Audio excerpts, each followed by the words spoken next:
damn day. Names, faces, dates, he don't look away. Pin maps, cold files on the wall. String runs tight from the big shots, his halls. You feel that chill when he says that name. Someone's shadow, someone's shame. True Crime Cafe, he's serving the proof. Hot cup of pain, cold steel of the truth. Seeking justice, seeking reality. Voice for the voiceless, he speaks for the stripped. True Crime Cafe, every single day. Pulling on the threads till they all give way. Corruption in the veins, he's calling it out. No way, no peace till justice is found.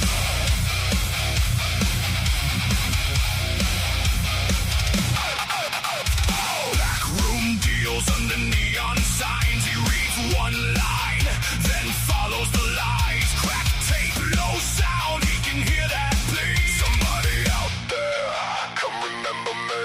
He don't blink when the story gets dark. He just digs deeper, strikes that spark. You hear that rage rotting under his breath. Every question a dare, every pause a threat. True Crime Cafe, he's serving the proof. Hot cup of pain, cold steel of the truth. Yeah, seeking justice, seeking reality. Voice for the voiceless, he speaks for the straight. True Crime Cafe, every single day. Pulling on the threads till they all give way. Corruption in the veins, he's calling it out. No way, no peace till justice is found.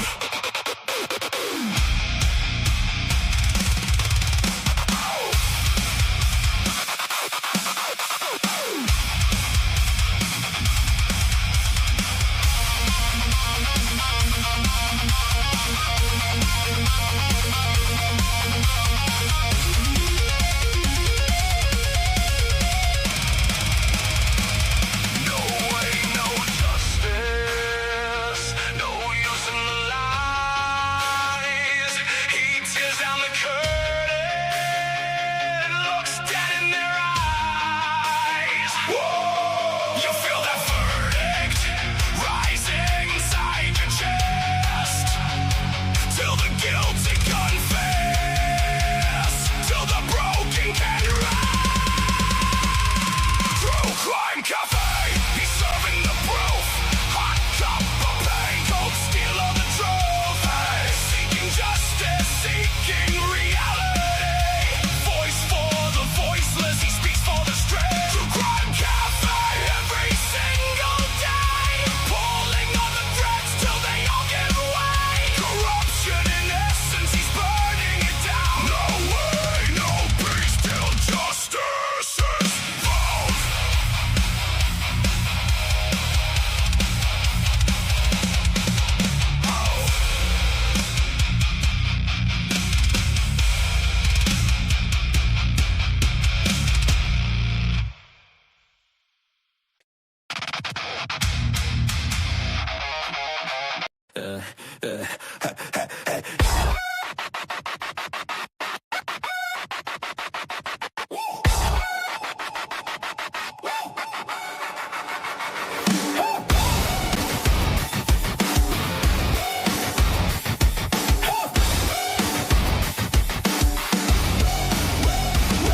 Little man on the scene trying to sound real tough. Standing on a stool, still ain't tall enough. Reaching for the counter like daddy pick me up. Wants his lukewarm brew in his favorite sippy cup. Baby pain, stomp those socks. Tiny little sneakers, big boy talk. Puffs that chest, can't lift the lock. Bangs on the door till the hinges pop. Baby pain, just a little guy thinks he running the game. Baby pain, wants a big desk, can't spell his name. In charge of the case, I don't think so. Give him some toys and shut that door. All he wants is to feel that large, but I'm the one in charge. Yeah. Poor little guy ain't got one friend. Crying to his mama, why's it all gotta end? Why?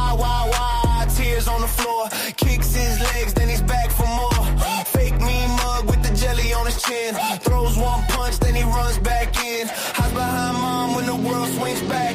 Wants big boots, still rocking snacks. Baby pay, baby pay. Just a little guy thinks he running the game. Baby pay, baby pay. Wants a big desk, can't spell his name. In charge of the case, I don't think so.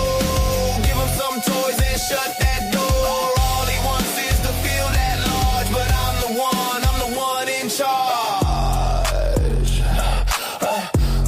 I'm the one in charge.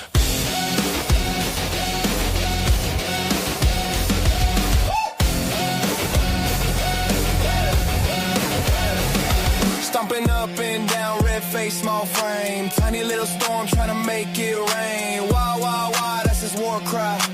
Big boy dreams in a shirt size 5. Baby pay, baby pay. Just a little guy thinks he running the game. Baby pay, baby pay. Wants a big desk, can't spell his name. In charge of the case, I don't think so. Give him some toys and shut that door. All he wants is to feel that large, but I'm the one in charge.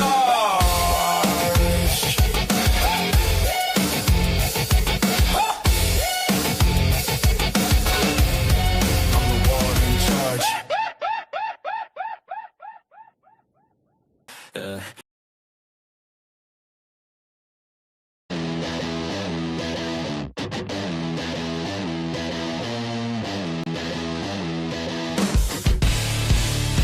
Pretty much at 4 a.m. brains a busted circuit. Bethany said I'm dumb, but I ain't one to word it. She the funk, I'm the liar. Tangled in her prior. Super nice people, dust clouds when I fire. Don't know what happened, dream or disguise. Could have been a movie script in my eyes. Pretty much that's all I can muster. Rusted gears grind, my head's a fluster. Bethany's gospel says I should be crying, but maybe I'm dreaming, or maybe I'm lying. Clock tick-tocks, heavy like my boots on gravel. Thoughts unravel, demons dance and I travel. She a preacher of pain, I'm the choir of blame. Burn bridges like my nights, no two flames the same. 4 a.m. truth's a whisper in the haze. Dreamt or lied, can't tell in this maze. Pretty much that's all I can muster. Rusted gears grind, my head's a fluster. Bethany's gospel says I should be crying, but maybe I'm dreaming, or maybe I'm lying.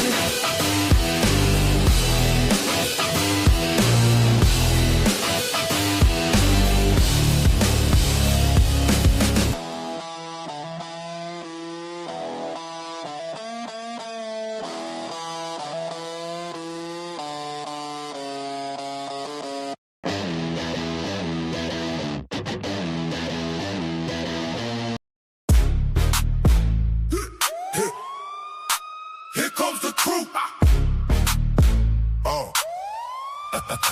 All in blue. Here comes the crew. All in blue. Yeah. All in blue. Tomboy stomping in steel toes. Candy talk slick, that still flow. Leah lean back, got real glow. SRB slide through, that real slow. Sassy Cassie with the side eye. Jesse Lynn hit him, watch him backslide. Christy Nevada with the wild ride. Lucy Morningstar, set the sky bright. Fizzy Snoop the 75, brain sharp. Cat cake cut deep, leave a faint mark. This is chaos when the play start. Typically unique row, high art.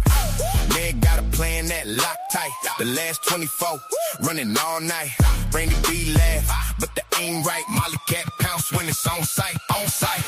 Here comes the blue crew, doing their thing. Dropping that hammer, making it rain. Name on your lips, better watch what you say. Don't mess with the blue crew, move out the way. Here comes the blue crew, heavy that swing. Dropping that hammer, making it sing. City on lock when they step in the frame. Don't mess with the blue crew, put respect on the name. We don't bark, we just walk through. Whole room hush when we talk truth. Every side street, no hoop. Every back row, feel blue. From the first light to the late shift. If you slide slick, that's a grave lift. Crew, tight knit like a chain link. Try, break one, whole chain blink. Tomboy front, that pace set. Candy count wins like a paycheck. Leah Hold calm when the wave crash. SRB drive, never break fast. Sassy Kathy laugh, then it's lights out. Jesse lean quiet, then the light shout. Christy Lucy, all about that fight route. Blue crew stand tall, never wipe out. Never, never. Here comes the blue crew doing that thing. Dropping that hammer, making it rain. Name on your lips, better watch what you say. Don't mess with the blue crew. Move out the way. Here comes the blue crew, heavy that swing. Dropping that hammer, making it sing. City on lock when they step in the frame. Don't mess with the blue crew. Put respect on the name. Roll call, step up the squad. If you ain't down, back off, that's law, we don't break. We been still, that's true. One voice, one banner, blue crew. Hey! Here comes the blue crew, doing that thing. Dropping that hammer, making it rain. Name on your lips, better watch what you say. Don't mess with the blue crew, move out the way. Here comes the blue crew, heavy that swing. Dropping that hammer, making it sing. City on lock when they step in the frame. Don't mess with the blue crew. Put respect on the name.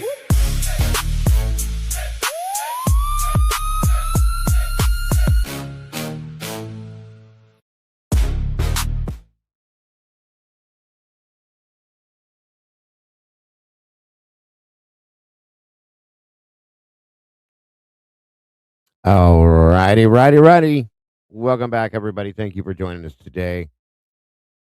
It is Wednesday. Happy hump day to you all. I hope you're all having a great day. Thank you so much for joining us, as I said. Guys, we are going to be talking about, it's going to be an open discussion, of course, and we will be talking about Miss Dylan Mortensen. Who is she? And how involved is she? Because I'm starting to get some different thoughts. I've always had my own thoughts, but they're going a little deeper now. So we're going to look into some of that for sure. And yeah, that's kind of where we're going. And whatever else we get into, of course, there will be a link pinned for anybody who wants to join me. You feel free, as always. That being said, you guys know how we do this, so that's what we're going to do. So we are definitely going to jump into that now. Make sure you share this out. Hit the like button if you will. And I will see you guys here in a minute.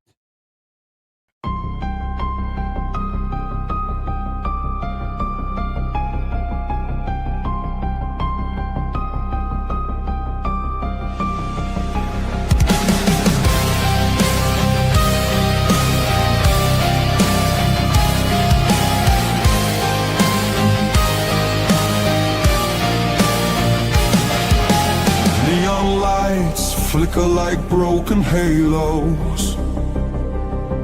Whispers gather in the smoke-filled air.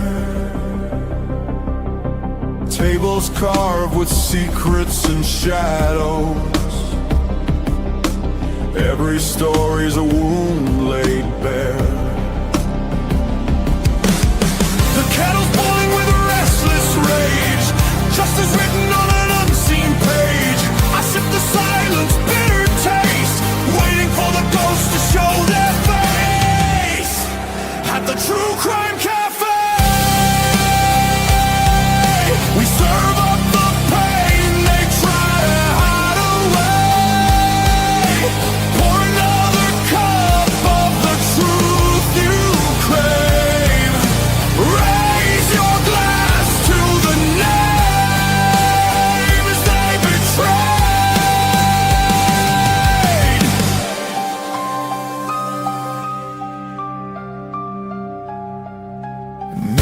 Cracked reflections are liars.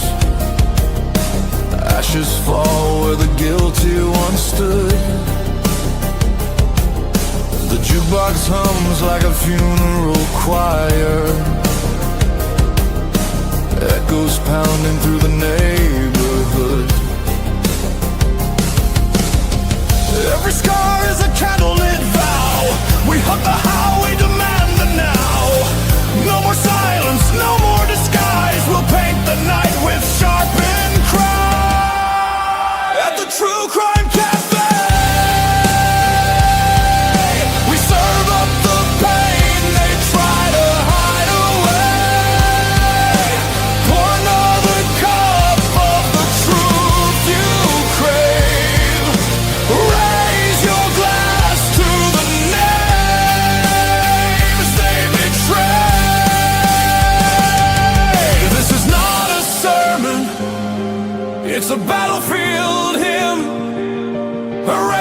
dripping from the bottle's rim.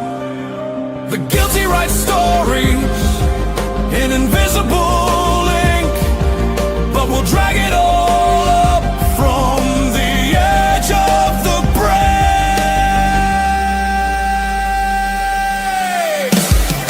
At the TruCrime Cafe,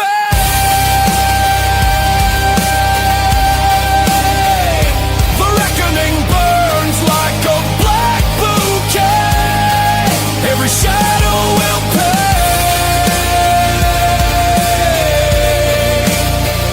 in the TruCrime Cafe.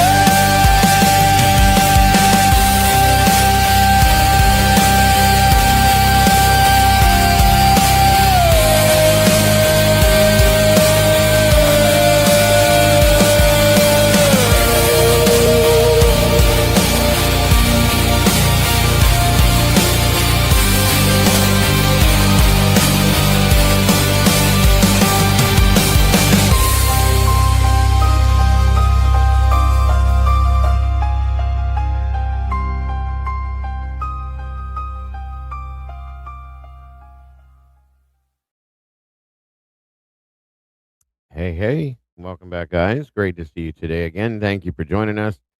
You are so very much appreciated again. Happy hump day to everybody. I hope you're all having a great day. And thank you for being here.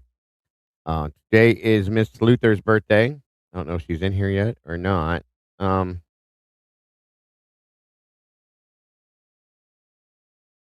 don't know. We'll find out. Either way, come on in, guys. Grab a seat, get off your feet, grab a cup, fill it up. Let's jump into this. Today, we are talking about Dylan Mortensen. God forbid. Okay. And we're looking into who she is and talk basically just breaking down we know mostly what we need to know about who she is. How involved was she in this situation, guys? I'm starting to think that it's a lot more than what I thought from before. Um there's just a lot of things that are popping up that make it very hard to not think that, I guess you could say, at least for me. Now, I can't speak for everybody, obviously, but at some point, it's got to be talked about. It's pretty dark, in my opinion, from things I've been seeing, and there's just some scary stuff attached with this girl, and I just don't trust it. I don't. So we're going to talk about that, some other things that go along with it and that don't go along with it, and we'll be breaking different things down that way too. So speaking of, who do we have joining us? It looks like Woke Up in 1984 is in the house. Great to see you, Miss Debs. Sandra, welcome to you. Meanie, great to see you today. Eddie's in the house. One Made Nut, North Carolina Mountain Man, welcome back again, my friend. Good to see you. Kathy Buhner, welcome. Good to see you. Miss Christina, welcome back. Chickadee, Miss, good to see you. Trisha W, welcome. In Stitches, great to see you. Donna, 7 of 9. Mandy Gillian, welcome to you. Mandy Lynn Sue, welcome to you as well. Cassie's in the house. The sassy one. Good to see you, Cass. Thank you for being here. Lisa Winchester, welcome. Sack of Suds, welcome back. Good to see you. SRBBB, good to see you here. Thank you for joining us. Live life to the fullest. Great to have you here. Moto Man, what's going on, brother? Let me see here. Looks like Farmzilla, and congratulations, Farmzilla, becoming a new meatball, jumping in the sauce with us. Thank you for that. We appreciate you. SB93, good to see you. Thank you for joining us.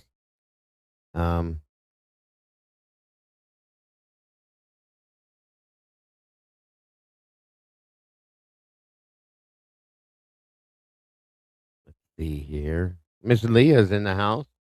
Good to see you, Miss Leah. Jesse Schul, welcome back, brother. Good to see you. And I did see Miss Kim there. Yeah, she's been here in our chat. She's actually been on our panel, Jesse. You hadn't been around for a while. Miss Jen A, good to see you. Always happy to have you in the house as well. And Stitches, let me see. Micro Blue, welcome back to you. Baby Ames, great to see you. Thank you for joining us. Right Turn Clyde, welcome, of course. Cheryl Renee. Moonflower, welcome. Great to see you again. Stone Enchantress, welcome. Great to have you here. Right Turn Clyde, I just said that. Welcome again. Great to see you. Peaky's in the house. What's up, Peaky? Good to see you. Let me see here. G Bean, welcome to you. Lisa Winchester, Tiki Bar, welcome. Great to see you. Cinderella Ella, welcome back to you. Great to see you today. Cat K, welcome back. Hi Norman, great to see you. Beth Wagner as well. And of course, Mikey with the last 24. Great to see you, brother. Thank you for joining us always and everything you do. Great production manager that guy turned out to be. He does all sorts of great stuff for us guys. The verdict wouldn't even exist without him. So thank you, Mikey, for all you do. Friendly Snake, great to see you. Let's see. Make sure I'm not missing. Sweet Pea, good to see you today. Welcome back. Debs, great to have you here.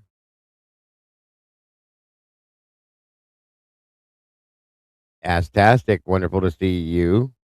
Gen 7S in the house, good to see you today. Blue Holly, welcome to you.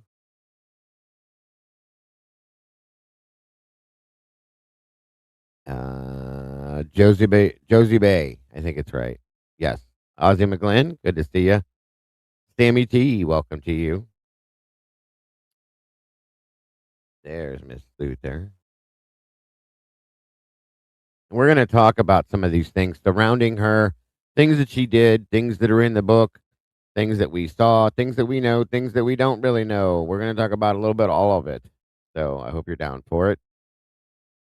It's just more things to prove what I'm feeling so much stronger about day after day about her situation with this. Rista Roberts, great to see you. Firestar, welcome to you as well. Excuse me. Michelle F., welcome back. Witchy was in the house. Good to see you. Guys, please make sure to hit the like button if you will. It is so very much appreciated, and share it out, of course. Please and thank you. And of course, our Mama Bear in the chat. Thank you so much for being here today, Mama Bear. We appreciate you very much. Bridgentile, welcome. Isaac Miller Jr., welcome. Trisha W., let me see. Guys, make sure, if you will, please, and thank you, to wish Miss Luther a happy birthday. Today is her birthday.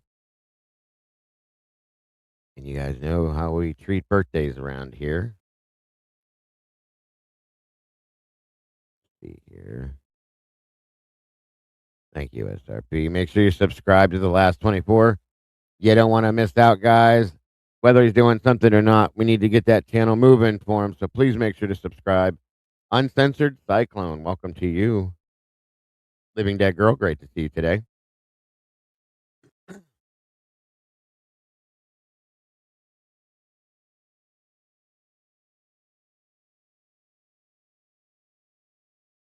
And we're going to break down a little bit of the theory that Miss Leah came up with, of course, as well.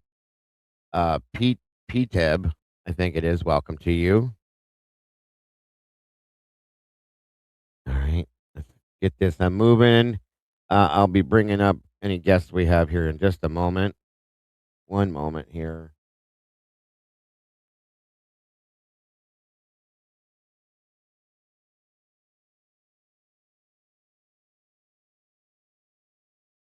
Let's see. 1 minute. All right, guys, give me 1 minute here.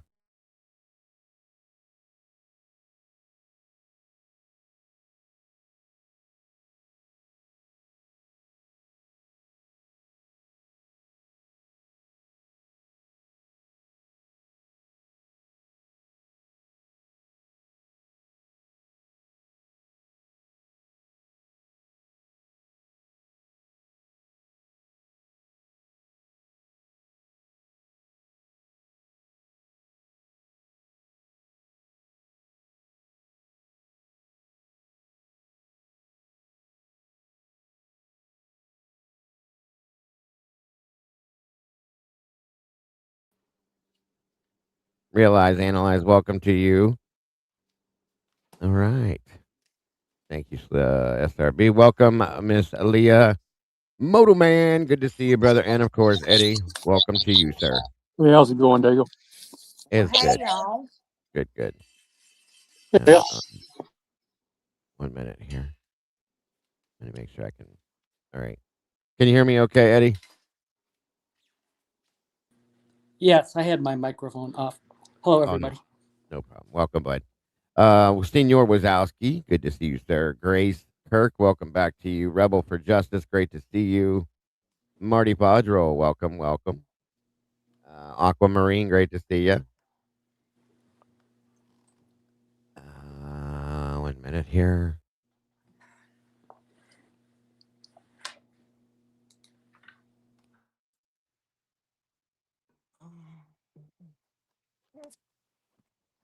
All right.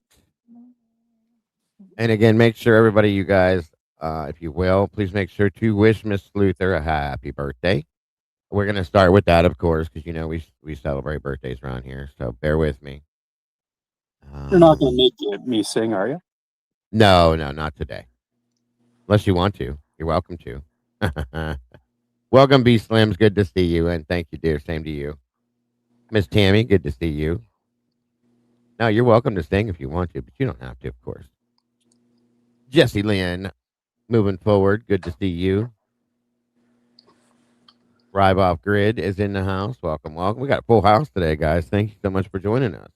Miss Wendy, good to see you. Because this is, in my opinion, becoming much more of a deeper topic. And I have much more issue with this person. At one point it was taboo to talk about her or Bethany, but at this point it's really hard to not. I can't see past. She's becoming an even darker portion of this case, in my opinion. I'll say. Dago, Um, shame on you. She was cleared on the 18th. yeah, yeah, right. Yeah, she was cleared. That's right. Cleared from being human, maybe. I don't know. This girl is definitely off, folks. And by the way, that was sarcasm from Eddie, just in case you guys didn't get that. Um, yeah, she's with the journals coming out and different pieces of information being exposed and this and that things she says in it. We're gonna go through a little bit of all of this stuff, and it's like at this point, I'm almost, and I said for a long time, okay, and I'm sure I'll be attacked by some people as I always am. Kiss me where I pee. Good to see you, but I won't do it. I love saying that with that name. There seems to, yeah, there's more evidence against her as far as being a perpetrator in this than there would be against the guy that they have sitting in prison, and it's in your face. That's a problem. Okay, crowded rainbow, welcome. So yeah, we're gonna sausage biscuits. Good to see you. We got a full house today. Musical Contessa. All you guys are in the house. I appreciate it. Good to see you. Um, we're gonna talk about some of these things for sure. Thank you, SRB guys. If you are definitely interested in popping on a piece of True Crime Cafe merch, go check out that link right there. We got plenty of stuff and more to come. Mama's thinking, welcome. More to come. So go check it out if you will. Let me do this first and foremost and get this out of the way for Miss Luther. Because it is her birthday, and you know what we do over here with that. So here you go, guys. I hope you have a great day today, Sluther. The best day possible, and an awesome year leading up to this, so we can do it again next year, of course. Karen Folkers, good to see you today. All right, hold on.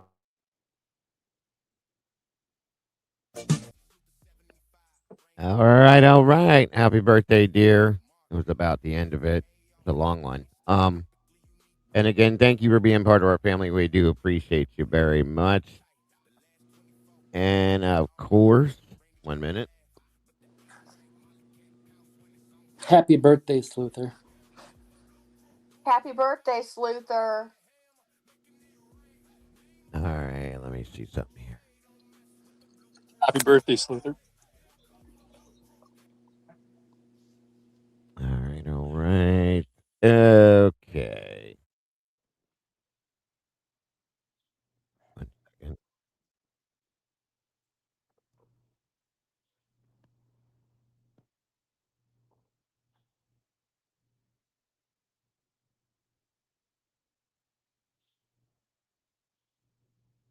And as I do with everybody gets a cake of some sort. So there you go.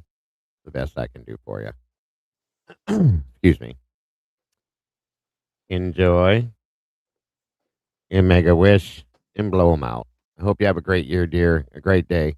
We're super excited and happy that you're part of our family and our team, as we hope you are as well. We love you. Happy birthday. And I hope you have an amazing day. All right. Welcome, Karmic, Susie Little B, Sawdad, B Slim's great to see you. Candy Girl, good to see you. Creamy Row, all of you guys, thank you for joining us today. And again, make sure everybody's wishing Sluther a happy birthday, guys, if you will. Joanne, good to see you. I did. I baked the cake by myself, all by myself. I even made the candles, homemade. Believe that, and I'll sell you a bridge in London. Yes, dear, we do. Tina Marie, welcome. We are just starting. Yes, ma'am. So Eddie and Leah and Moto are joining us today up here as well. To be breaking down a discussion about a welcome living dead girl. Dylan Mortensen, and how involved is she? Who is she? What type of a person is she that I'm like fully sold now. I questioned whether she was her involvement in this. I figured there was knowledge of sorts, but I feel like this chick is completely and fully involved in this situation in some almost any aspect. Welcome, Karma Police. Great to see you. And I can't get it out of my head. 2 days it's been bugging me because of all these things that have come out about her. So many different things that are said. There's Lana spoke on a page out of her journals where there's pages in here of drawings that she was doing of like bloody, gory looking things, people with their hands and their feet cut off and stuff. Like, what the hell is it? And we know we already knew she had pictures of people's eyes and their faces on her walls, and like, there's just something that doesn't seem right with this chick at all. Okay, and it, I can't. I get a very deep sense of uncomfort when I even like listening to her talk. Uh, and I'm going to show you some different things, guys, that just they bug me. So I'm sharing it with you. Robert Bell, good to see you, sir. Bethany DX5, welcome. There's issues here, okay? And they're not just another thing too. I'm going to tell you right now. I think the whole I'm going to show you some things about her. We're going to go back and look at some different portions of things she's done and said and so on and so forth. She just makes me highly uncomfortable. Highly uncomfortable, okay? There's something about her, in my opinion, like I said, I'm sure I'll be attacked for it, that is just completely detached, and I don't trust it, and it's gotten worse. Now, add that to what the case that we're covering. No way. I'm just not good with it. Michael 007, good to see you, brother. Wonderful to have you here. No way. I am not comfortable. I don't know. Eddie, Leah, Moto, any thoughts on that before we jump into it? Yeah. Go for it, I'll brother. be here to be the devil's advocate. I'll stand up for Dylan. Go for it. The You best do it. I can. So I'll be Good luck. here doing that. And I'm also here because Leah Story asked me. Okay. And to say hi, Everybody happy wants you birthday on panel, Eddie. to Sluther. Yes, Happy of birthday, course. Sluther. Yes. And maybe a little sarcasm as well. Yes. Gotta have that. Gotta have that. And also follow up a little bit from yesterday to Daigle. Yeah. I was right when I was going from memory that Jack Showalter was cleared on the 18th, Right. as per what was in the press release. Okay. November No, good to 18th, know. of course. The same day that the two roommates were also cleared on that day, as per the press release. So, which again goes back to somebody saying, or one of the family members saying how early they believe she was cleared. They were cleared. I'm sorry. Some people were cleared, I should say. Clearly. My apologies. So, yeah. Very, very. The 18th. Yeah, which gets me wondering 6 days. What was the information that cleared Jack Showalter? Right. What had they done to clear him by that time? Because what do we have so far as what we reviewed? Was it a phone call, or am I confusing him with Jack D? Who had the phone call where That someone? was Showalter. He called. Yeah, that's what I thought. They never got to speak to him in person, I don't think, until December 6th. He was gone. He stayed back in Boise, I think is where he was, through Thanksgiving and all that. And I don't think they got to actually see him until December 6th. So it was a phone call. That's how they cleared him. That's That's what I thought. ridiculous. Yeah. So to It me, is. you know what that feels like? It feels like the law enforcement is doing shenanigans, and we all know Right. that Jack Showalter was taking all the heat for Yeah. this. That's all we had to go by. That's what the chat, so to speak, was all about at that point in time. Yes. So they Yeah, knew and then that, and they had to relieve that pressure from him because it's not his fault. Right. Right. Even though they found blood in his apartment, he was with them that night. He was around them the whole night too. They cleared him within 6 days over a phone call. I don't even know what to say on that one, you guys. I truly don't. It kind of blows my mind. But Yeah, this maybe is 5 days, right? Yeah, it may be. 18th. Yeah. Yeah. And then they go ahead and do an interview with him after the fact anyway. And he's still, he brought his mommy with him. Which I think suppose is as a maybe like a formality. probably just to have it down on paper, have it on video. I agree. It was not something it didn't mean anything in my opinion. It meant nothing. He brought his mother in who talked through, they redacted the entire last part of the interview. And the whole time his mother's talking. Why is she talking for him at all? She might have been advocating for him. I mean, my gosh, he gave up his DNA, his fingerprints. He did. And that is not the method. Like, if you're law enforcement, that's not how you do it. No, it shouldn't be. Not at all. I mean, to my point yesterday was you don't just like there's 6 degrees of separation. So like he would be, I suppose he would be like in that context, he would be like the first degree. He was one of the last ones to see, a couple of the victims alive, right? So Of course. he lives in the same neighborhood, so to speak. So maybe he's like the first degree. So grab everyone's DNA that's in the first degree of separation, and none of them panned out. So what next? The second degree? So what might that be like? They're schoolmates.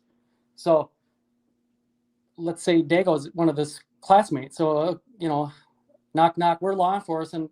Pardon me, professor, we gotta interrupt for just a minute. Everyone here is, because they're the second degree of separation, we gotta get y'all's DNA. No, that's not Absolutely. the method. That's not how that's done. We all know enough about this that's not how this works. I fully agree with you, sir. Go ahead, Wodo. Yeah, my kind of thinking, I think they cleared them early to take the pressure off of them, just to watch them for a while, just to see what they do when the pressure's not on. And that is a good possibility too. That's a tactic, I'll say, that could be, let's make them believe that we're not looking at them, make them comfortable, let them relax, and see how they go from there. That's definitely a tactic. I'll say that. So that is a good possibility. Absolutely. Welcome, Rach. Good to see you, dear. Welcome back. Wonderful to have you here. Interesting point too, Moto. I appreciate that. It could make some sense. Welcome, RJ. Good to see you, brother. Yeah, we have that to talk about too, the steps that were taken by her. We're going to start at one point to show you guys something, and I'm going to speak on it, my opinion. Of course, you can make your own, and that's what I want. I definitely want your guys to have your own thoughts, your own feelings. I don't want anybody, just because Dago said he thinks that she's very guilty, for you to think that way. I want you to make your own, which you guys do. You're very smart. I just don't want anybody to think you have to, because I feel that way. That's all I'm saying. It is great to have you back, dear. I'm glad you and the baby are doing well. But that's not cleared, and I agree with that too. As Senor's saying, with his his experience as a police officer, it's truly not completely cleared. But yeah, I agree with that too. Bernice Rivera, welcome. Good to see you.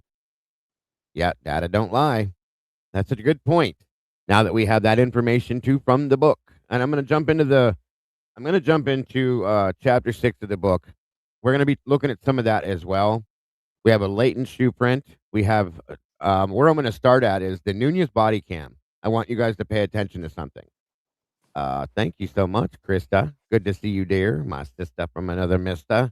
Dropped 5 new memberships in here, and it looks like Mountain Man got one. Uncensored Cyclone, RJ Embry, Candy Girl, Sausage Biscuits. Congrats. Welcome back to the sauce, you guys, because I know a few of you guys were in there already. And thank you again, Krista. We love you. We appreciate you very much. Thank you so much. But yeah, we're gonna start there because I've always had an issue, and I told you that she was putting on a show, a huge show for Jack Decor as he comes strolling up the hill, taking his good old time. She runs up to him and puts on this massive performance, or tries to, and then she gets pulled away, and then we see the rest of that. So it's interesting. Frustration, speculation. Welcome. I love the name. It was interesting to me that she knew to go to him immediately. I'm sorry, but there's issues with all of it. And that's where we're going to start out today. And I'm going to bounce around to different things for us to look at and talk about. One of the biggest red flags for me now is this input given to us that there's these photographs or pictures drawn in her journal of bloody scenes and dismembered people. And like, what the hell? Like, who does what? I've never met a woman in my life unless she's doing it on purpose for some kind of drawing comic books or something, that is drawing dismembered people in a journal. It's not just a normal everyday thing, folks. I'm just telling you, it makes me feel uncomfortable. So anyway, no, we don't have the images, and that's why I can't verify it yet. But when we do eventually, hopefully get these images, it'll just be the icing on the cake, in my opinion. So I definitely would like to. Did you see the drawing of the face that looked like Kaylee? I did not. I've heard about it. It's another thing. And then again, this is also the same person that we're led to believe, whether you believe it or not, drove to Rathdrum, I believe, to ask Kaylee to be her +1 to the dance they never even really went to, formal, whatever the hell it's called. Okay, and it had to be her. It had to be. Why did it have to be Kaylee? Kaylee, the one whose face was completely disfigured. As per the Wrath drums, right? The source of that is what get a clue it came from the Gonsalves, yeah. Yeah. So we haven't, beyond that right. rumor, that hearsay, we haven't been able to prove, verify, right? Verify. Unfortunately, that's correct. So that's what I'm saying. Again, we have to think of the sources, where they've all come from. Why would they be there? These are the same people also that said, okay, it was Coeur d'Alene. I'm sorry. I knew it was somewhere different, but it was still in Idaho. She drove there, supposedly said, I need you to come back to be my +1, please, please, please. According to Kaylee's mother, she tossed it around throughout the day and finally said, you know what? I'm going to go because I want to show Maddie my new vehicle, blah, blah, blah, so on and so forth. That's the story we were told from Christy. So be it. But there's also other things we've been told by them that have turned out to not be true. So it just adds to the stockpile of strange happenings and things being talked about and said about this one specific person. Is it true? We don't know. Could it be true? Very plausible.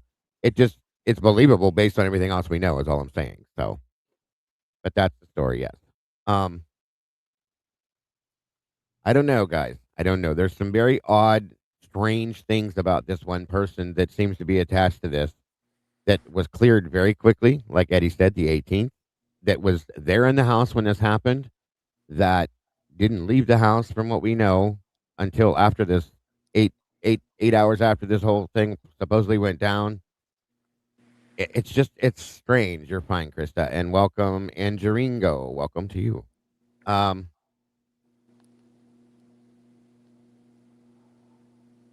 Yes, she did, Karmic.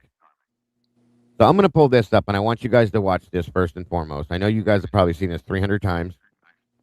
I want you to focus on Dylan's body language and how she's acting during this situation. Now, mind you, she went through a quote-unquote traumatic situation just hours before this, and was so drunk she doesn't even know if what she's talking about is true or not, or if it's a dream, or if her mind is making it up, if I can quote her, so that she'll remember it right. Remember those things, because we're going to click on a little bit of that too during her first interview. But again, everything that just went down behind her, the first 8 hour, behind her, the 8 hours passed, okay? She seems very clear headed. And the funny thing is when she's telling this story to Decor and then to Nunez and then to, I think it's Blaker, nothing changes. But then things start to change after the fact, after she starts talking to law enforcement officers, okay? And for her to not know, she answers every question with every answer you can give. We've all seen that. I've said that before. It drives me nuts. I'm just saying, it's all craziness. So we're going to check this out first. And my apologies again for if you guys have seen this 1,000 times. There's a reason why we're doing it today. And it all goes along with what I'm doing. So thank you for being here. January, good to see you, dear. Let me see. Make sure I didn't miss anybody. If I did, I will come back. Harry Potter's beard, good to see you. I might be watching that soon. Agreed. Michelle F., good to see you today. All right, guys. If you need me to stop, rewind, back up, freeze, pause, stand on my head, let me know. I don't know about the stand on my head thing.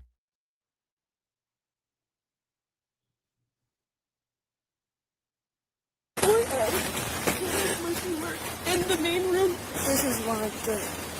Pretty much they were in the main room. I heard the dancing and laughing. Kaylee went. Let me start that over from where I talked. Yeah, thank you. No, you're good. Hang in there, brother. Okay.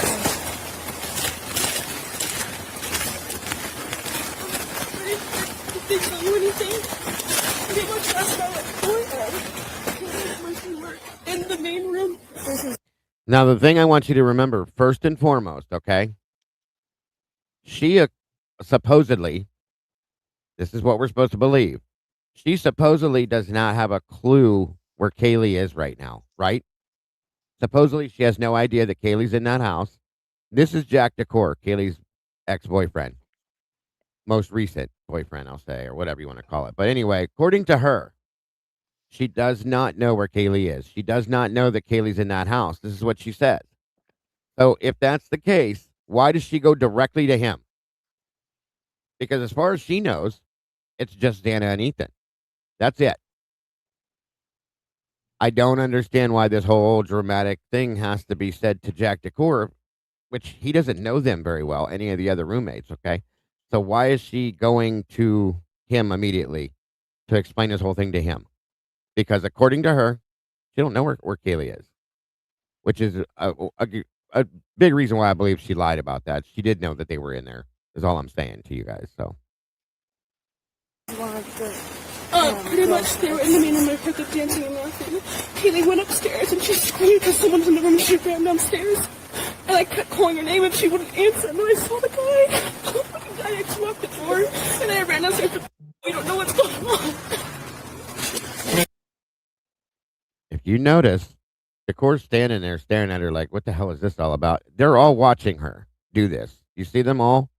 They're all watching this and just looking at her. It's interesting. It's blurred, yes, but you can see where their heads are facing. They're all staring at her doing this whole thing. It's interesting to me. What is the truth or what is true? Welcome to you. And again, everything I'm saying to you guys is based on my opinion. So don't, you don't have to take it for what it is. Can you come here with me, please?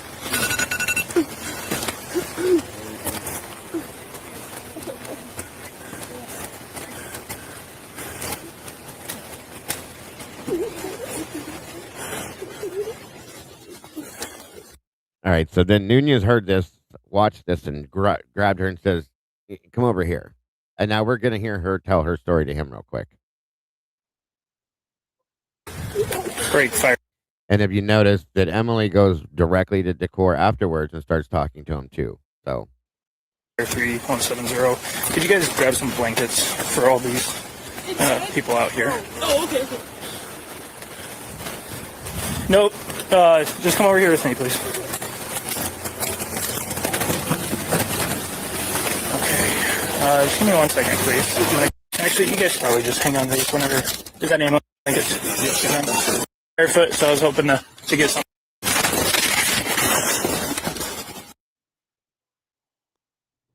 Okay. And is this your address? Yes. What's that address? 1122 King Road.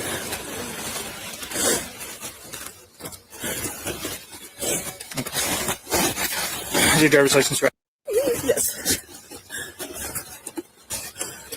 Okay. How much have you seen in that?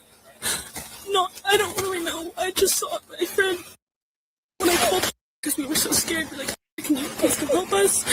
And that's all I saw. He told us not to go in. That man right there.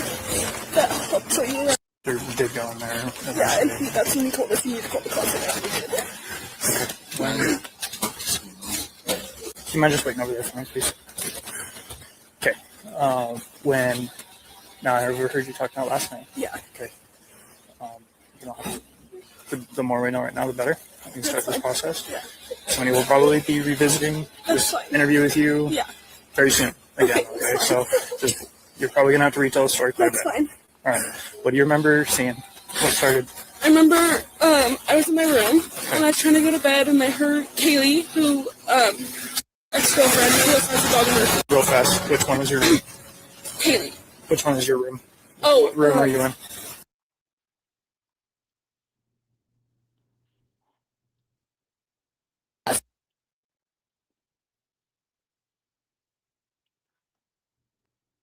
of course, the redactions.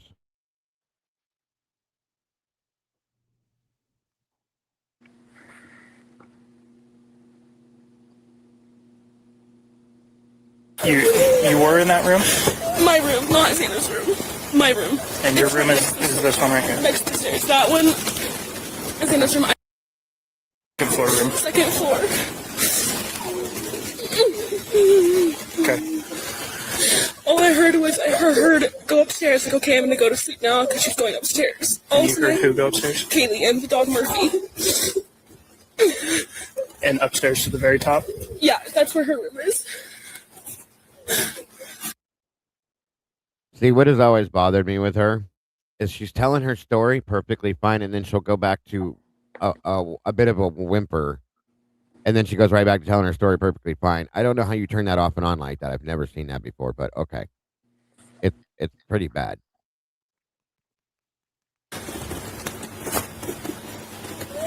Okay. And then all of a sudden I heard her walking up, I heard her scream, and she ran upstairs because she saw someone.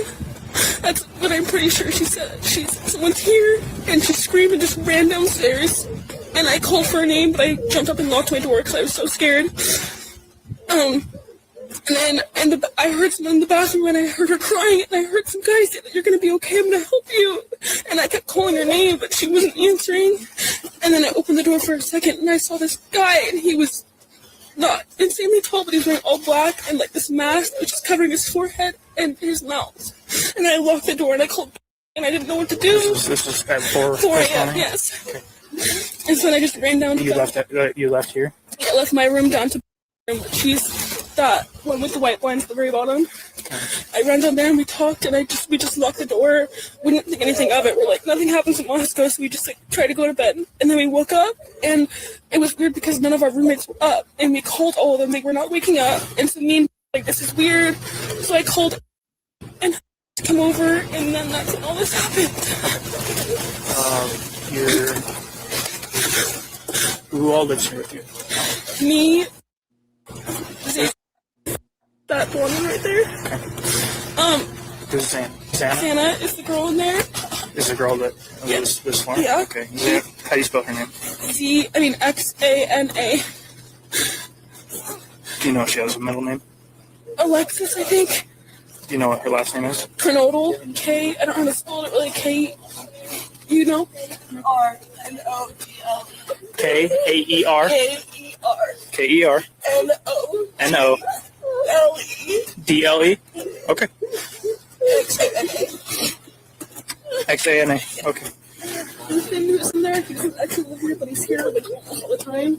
There's a male that lives here, and He doesn't actually live here. He's in the Louisiana, I believe. he's in there right now. But he doesn't live here, but he's here a lot. And then there's Maddie, Mogan, and Keely up top. I don't know where they're at though. Maddie. Mogan. Maddie Mogan and Maddie Mogan. Yeah. And who? Kaylee Gonzalez. She's the girl that I was talking about, Kaylee, who I just heard her go upstairs and bring that back downstairs. Okay. And the guy that lives here, his name was what? He's usually here. Ethan. Ethan. And you knew he was here this morning? No, I didn't know. I had no idea who's here. Okay. All right. Describe the guy that you saw. I don't think he was a little bit taller than me.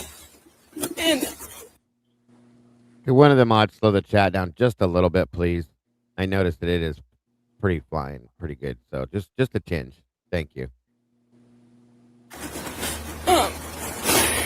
I couldn't really see much of him, but I'm almost positive he's wearing a full black outfit. And he had this mask that was just over his forehead and over his mouth, and he didn't say anything to me, like, at all. I just shut the door and locked it, because I didn't know what to do. And I think he went out, like, the side door, the sliding door in the kitchen, that goes up to the backyard. Okay. And then I didn't know anything else, so I called, and I was like, I just need to come downstairs and find you, because I don't know where anyone else is. And I called Maddie, I called Dana, I called Kaylee, no one would answer. Okay. All right. For Zeno, do you know how old she is? She's 20. Is she in the sorority house? Yeah, not anymore. Okay. She's a student at UVI? Yes. Do you have any contact information for her parents? No, It's okay. Well, okay. we can get that eventually. Her dad's name. And then Ethan. E-T-H-A-N. And Chapin, C-H-A-P-I-N. Hey, real fast. She's saying this morning around 4. There's a guy, black male. So pause it right there, Dago, if you would. Recognize him. She heard girls screaming upstairs. She got scared, locked herself in the room. And then the screaming all stopped. She's pretty sure that this masked person went out that back. And right now I'm getting all the information. She knows where the 2 girls are up there. I haven't told her who's deceased or anything like that. They just have 4 people that are unaccounted for right now. Okay.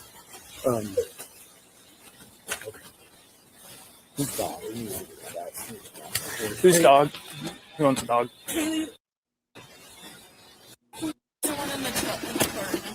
Okay.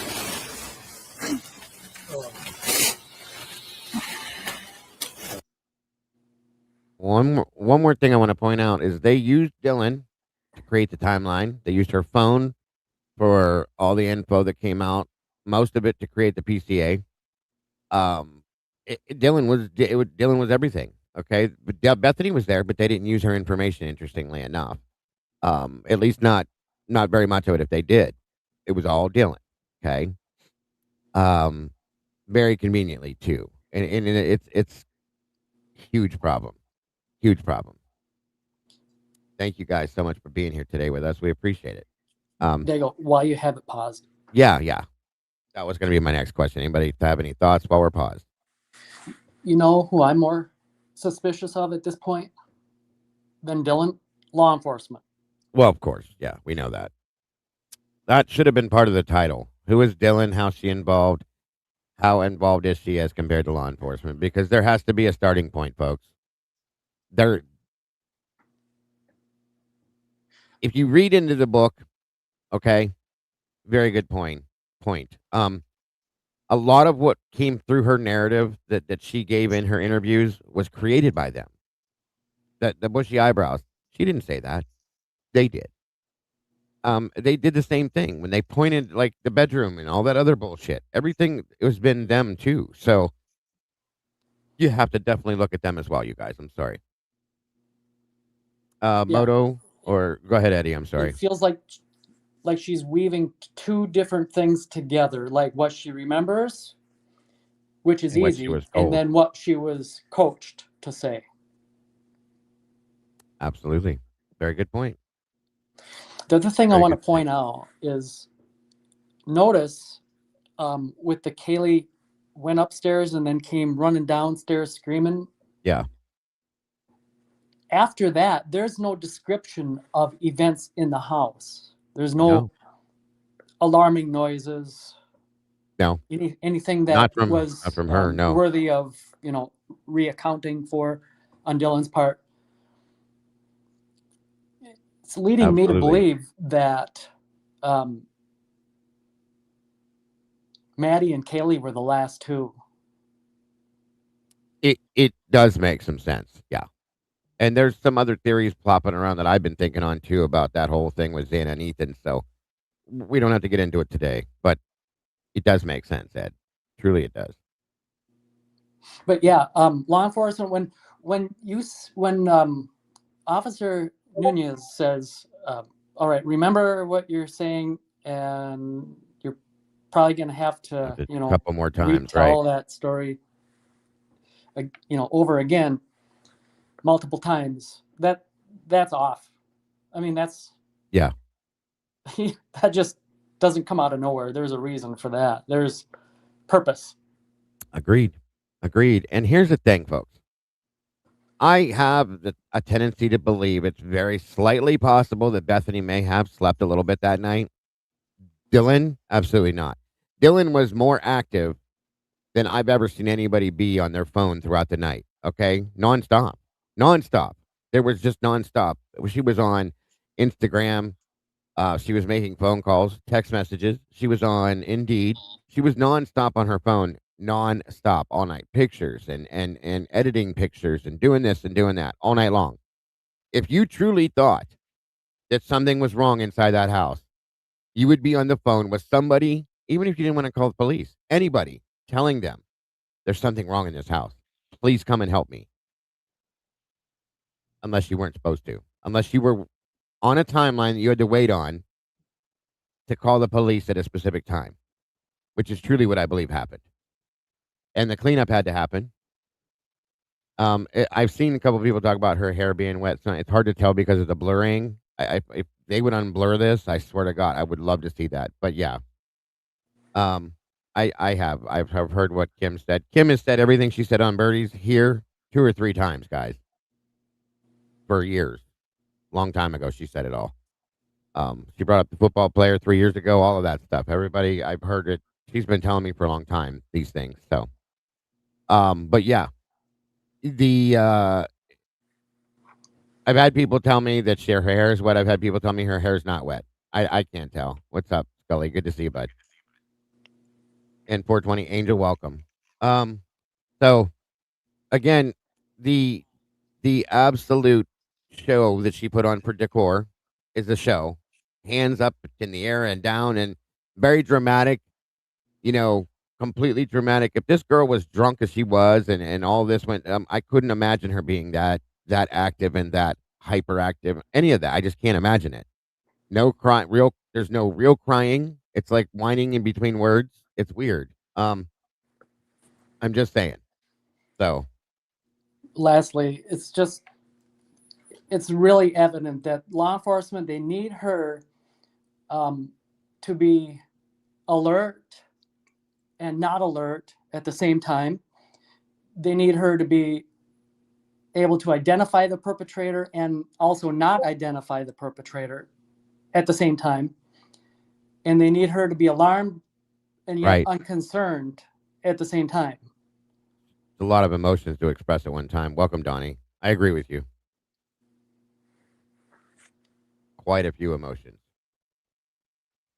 I'd love to be able to see her hair for more than one reason too. I'll just put it that way. I'm not going to get into why, but I really love to see the unblurred picture or video of her in a bad way. So, But no, I agree with you, Ed. Moto, Leah, anything to add to anything Eddie said or anything we've seen so far? Not yet. I got you. I'll wait. I'm mostly waiting until you show that stuff, Yeah. those Yeah. comments. Yeah. No worries. No worries. Mm-hmm. All right. Do you happen to know either of their date of birth? No, I know Santa's date of birth. E. Goncalves, Gonclaves. I think that's how you spell it. How old is Maddie? 21. Or 21 or 22. I can't remember. They're both over 21, but I don't know exactly. I think so. How old is Kaylee? Over 21. I believe she's 21 or 22. Sorry, I don't remember. That's okay. You're doing great. I'm asking a lot of you, so I appreciate you. You're doing very well. Do you know if the other two girls are upstairs or not? Right now, what we got to do is we got to process this whole thing. That makes sense. I don't know what I'd be permitted to. That's fine. That's fine. I understand. Okay, let's go back. I just want to make sure we're getting everything. So you're sure at about 4 this morning? Yes, it was 4:10. You first noticed a guy. Well, I first noticed Kaylee go upstairs and scream and run downstairs. So Do you hear how she's correcting him with her story there? Making sure that the narrative that she's telling is being formed correctly. In any other circumstance, when would anybody ever do that? So you first saw this, and she goes, well, I first heard Kaylee, just to make sure it goes in that order. It's weird to me. That is something that I noticed a long time ago that I thought was really off. Considering the situation, 4 of your friends were just murdered in this house that you sat in all night long, and you're worried about making sure that he has every part of this story correct, word for word. That's odd to me. What's up, Randy? Good to see you, brother. 4 this morning, went upstairs Yeah. to the way top. Yes, to her room with Murphy the dog. Okay. And then you heard Kaylee. She keeps adding that in, too, with Murphy the dog. She did that earlier, too. With Murphy the dog. It's got to be with Murphy the dog. It's weird. That shouldn't be the most important detail you're expressing here, in my opinion. Scream. I heard her scream and run as fast as she could downstairs, and she said someone's here. She ran downstairs. Yes, I could hear it. You can hear everything. Pretty much. I heard her run downstairs really fast. And then I heard Murphy barking a lot. Okay. And then I heard her going to I think it was the bathroom, and I remember her sobbing, and I just remember hearing this guy's voice, and I didn't recognize saying, you're going to be okay, I'm going to help you, but it wasn't like, I don't know how to explain it. Like, it wasn't in, like, a nice way, it was, like, a weird way, like a weird tone. You're going to be okay. I'm going to help you. Yeah. And you didn't hear anything from Kaylee anymore? No, after that, I didn't hear anything. So then, I kept calling for her name. I called on my phone, I called Xana, Maddie, and Kaylee, and none of them answered. So then I opened up the door to look, and that's when I saw the guy pass by. He looked at me, but he didn't come towards me or say anything, which was really confusing to me. I don't understand that. And I'm pretty sure he went out the side door. And then I called and said she thought maybe there was a fire or like a firework. We didn't know. She heard this loud noise and there was a light, I guess. Did you hear like a pop, like a bang? I don't know. Did you hear a bang? It's what she heard. Okay. That's what she heard. Okay, never mind. You sit there. I didn't hear that.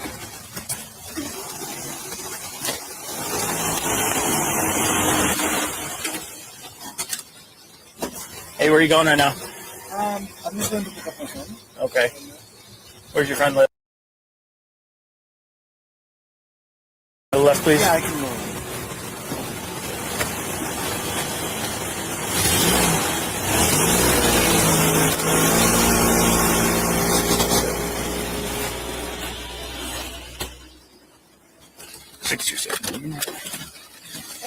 Okay.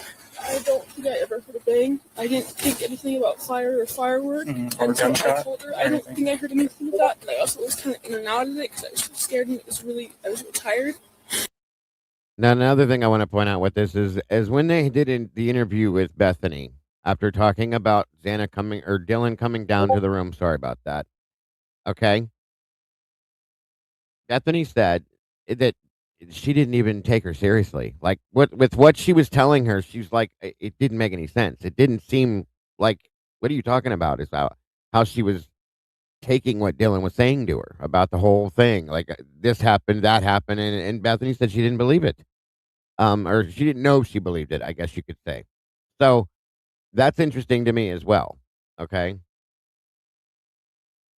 I swear her description is like a bad Halloween movie who hears screaming and shit, the dog barking a lot and hollers out people's names. Shit. Right. And then she makes a claim that she knows that she heard Kaylee running up the stairs because Kaylee had on her Doc Marten shoes. No, she didn't. Even if she would have wore them, she didn't have them on that day. She went to, when we saw her at the grub truck, she was wearing tennis shoes.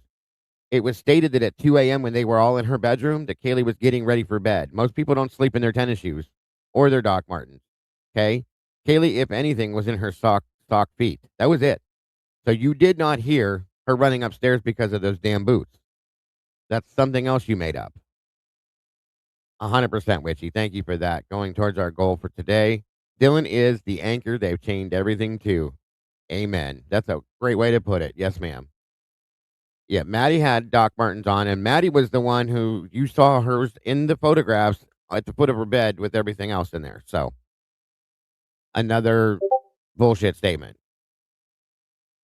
And that's when I called and I told her, I need to come to your room because she was the only one that was answering me. So I just ran. So here she's telling Dylan, saying that's when I told her I need to come to your room. But what we see in the messages is Bethany tells her to come down there. Dylan doesn't say it. Bethany says it. Just like one of them said the other one called first and it was the other way around, but okay. I'm down there, and for a second I stopped and I saw Xana passed out, and I thought maybe she was just like sleeping or something. I didn't think anything because I was so out of it. Yeah, I'm going to tell you right now that I don't believe that either. She either went all the way into that room or she was in there earlier when all this was going down. That's how she knows, okay? That's my opinion, again, but that's how I believe she knows. She didn't jog past the hallway and notice Anna laying there, passed out with not seeing all the blood, too, Dylan, okay? You just didn't. So, stop lying about that. It's ridiculous. Yeah, Kaylee had tennis shoes on, Rach, correct.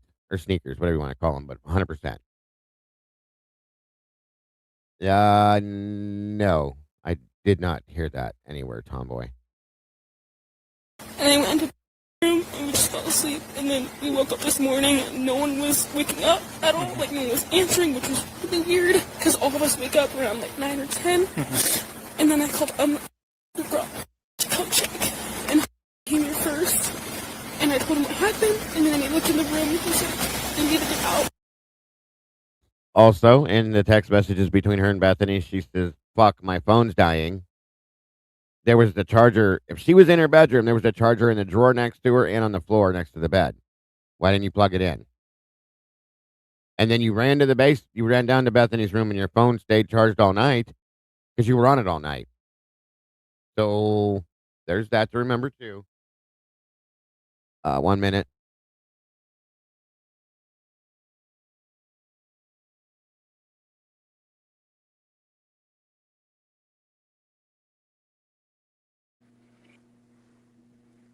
Okay, sorry.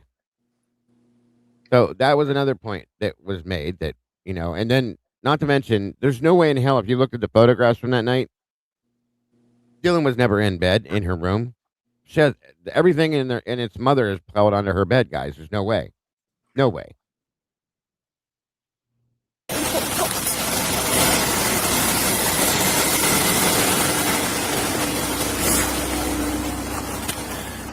The guy that you saw, I know it was dark, right? Or were there lights on in the house? I think there were lights on in the house, I believe. Okay. I don't really know what he looked like because he had a mask, but he wasn't like super tall. How tall are you? I'm 5'10". I think it was maybe my height an inch or two higher or lower. I can't really remember. So about 6 foot? I think so. Around there. Okay. How was he built? Fat? She said maybe an inch or two taller or shorter. He said about 6 foot. How do you get that from whatever? Once again, creating a narrative.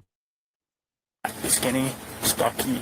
More like skinny, but like basketball player kind of skinny, like not too skinny, but like almost a bit skinny in a way. That's what I think. I don't know for sure. And then the voice, he said, when he said those words, you didn't recognize that voice before. I didn't recognize him or his voice. I mean, I also couldn't see him, but I didn't recognize that voice at all. It didn't even cross my mind if that could be. Did you guys have a party last night too? Or? Not tonight, but there was and we had like a formal thing beforehand. That was 2 days ago. Okay.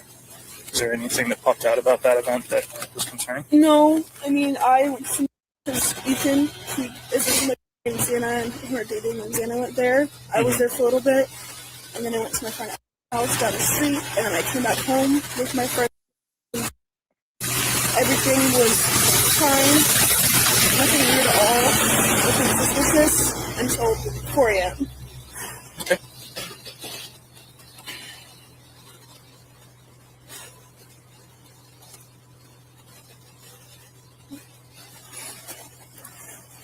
All right.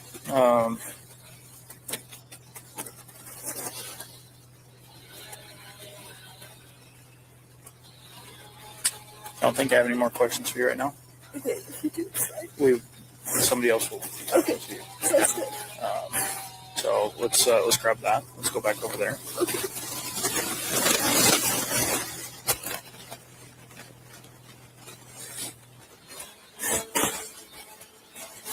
All right. Who else lives here?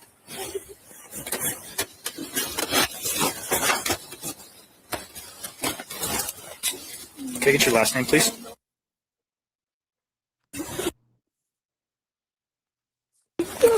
Okay. Hey. It's his brother's walking up this way. Okay, do you mind hanging out here, please?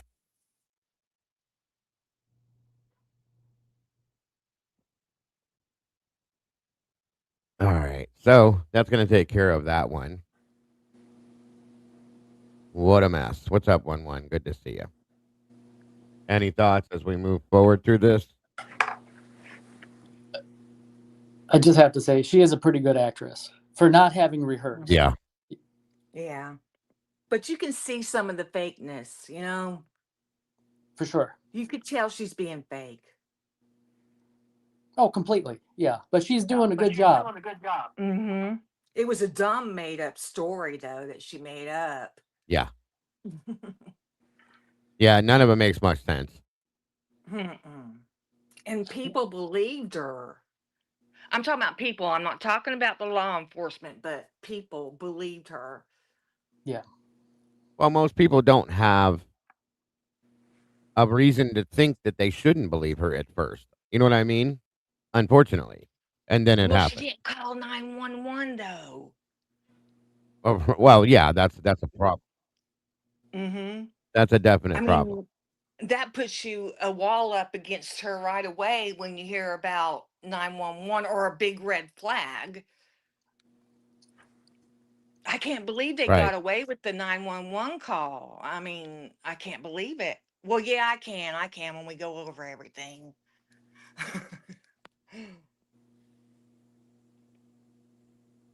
Yeah, good point. Okay, 1 minute here. Let me see something.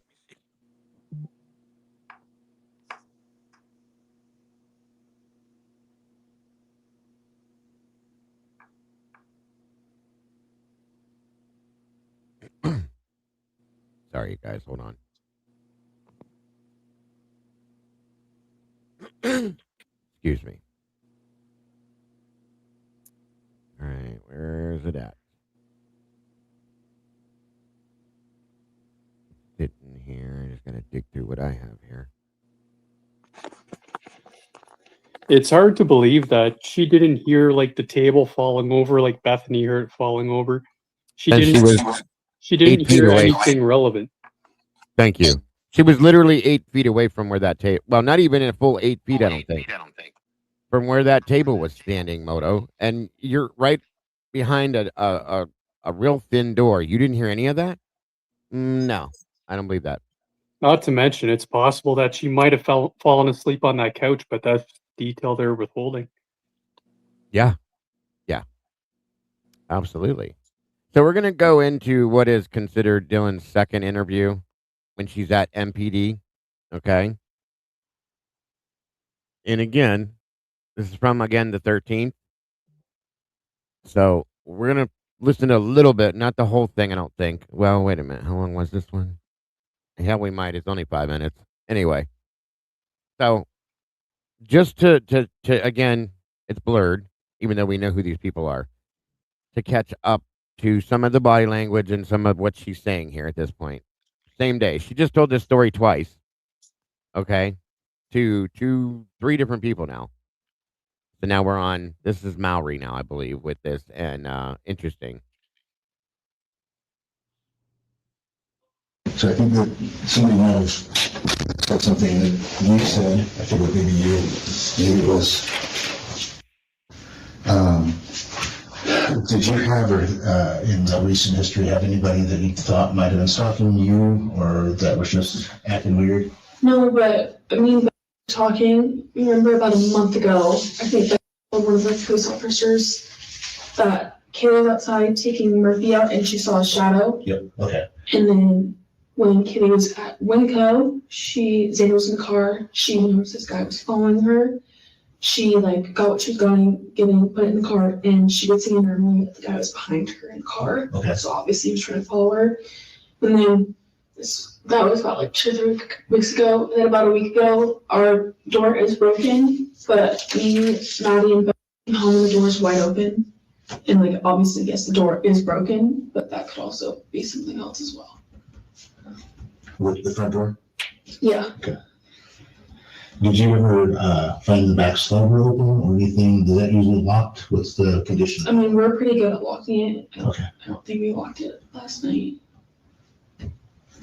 And it sounds like the code's fairly well known to the front door by people. I mean, only people that know us, random people would not know. But Okay. Right. Yeah. Because he knew it. Yeah, it does. Obviously knew it because it sounded like she was going to move in with you guys, Yeah. possibly. Doesn't sound like he knew it. Mm-mm. Okay. Did Kelly ever say anything or report that weirdness to anybody else other than you guys? No, because I mean, can't. There's no proof, I can't really do anything about it, and people are just weird sometimes. We didn't obviously we were scared a little bit. We didn't think much about it after that because there's something really weird after that. Did she see what kind of car it was he was driving? Something like that. Mm-hmm. Where did Kelly work? She worked at home for a business, I believe. I can't remember what exactly it is. So she was just she works from her apartment? From her room? Okay. What about Maddie and Zana? Where did they work? Maddie and Zana both worked at Mad Creek, and then Maddie also had a paid internship through this business as well. That was online at home.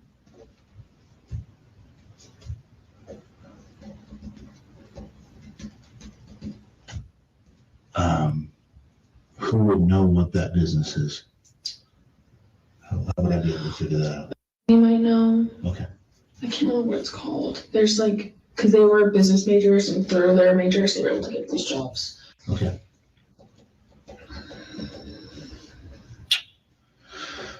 Okay. Yeah, I just something about Katie talking about something like that. Yeah. And then I heard that it was possibly you. So I just wanted to make sure that I got the right person out of those kind of things. Did you hear Murphy barking or doing anything? Yes, he was barking a lot. Throughout the night, or? And I heard Kaylee go upstairs, he was barking a lot, and then I could tell that he was outside. I don't know how the police found him because he was in the house. Okay. But he has a puppy, he barks, but he was barking a lot if there was someone there. And that was at 1:32, or was that? What kills me is how calm she is. It's just so smooth. It's crazy. Around like 4? 4, and the thing happened. And when he was barking, when you first heard him on barking after she was up there playing, did you hear him inside go outside, or did you start outside? Murphy was with Kaylee when they were like dancing. They walked upstairs. He was still with her. And then when she yelled, someone's here, he started barking in the house. And then I believe the side door was open, and I think he went out that way because I could tell like the sound of his barking was getting like more distant. Do you think that Murphy would have went after him, whoever he was? Maybe, but I mean, he's a puppy. He doesn't fully know that yet. No, he would just be, if anything, probably playing with him. Yeah, I don't know. When the guy in black left, did he close the slider or did he leave it open? I don't know. I just ran downstairs. Perfect. Okay. Okay. Anything else? Not that I can think of. No. All right. I'm gonna go talk to my guys who've done other interviews Okay. and see if anybody's got questions, so that we can kind of start putting more pieces together.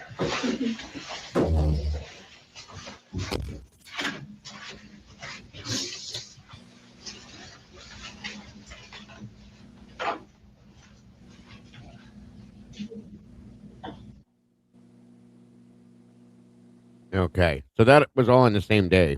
I mean, again, she's way, way, way too calm for me. Very uncomfortably calm. Did you notice, though, how Detective Murray twisted it? He yeah. said that Kaylee was upstairs dancing and playing with Murphy. 100%. Yes, sir. I fully agree with that. They all do that, Eddie. And within all of their, interactions and their interviews and stuff. So, yeah. Yeah, and like you pointed out earlier, not only do they take some of what she says and include it in the PCA, but they embellish it and change it. They had to move it around to make it fit the absolute narrative that they wanted it to be part of. You know what I mean? In my opinion. Right. So, now moving forward through this, guys, there were some messages put out way back when, 3+ years ago. Okay. When Steve was interacting with somebody that goes by the name of Brad Norton. There were text messages that they were having between them.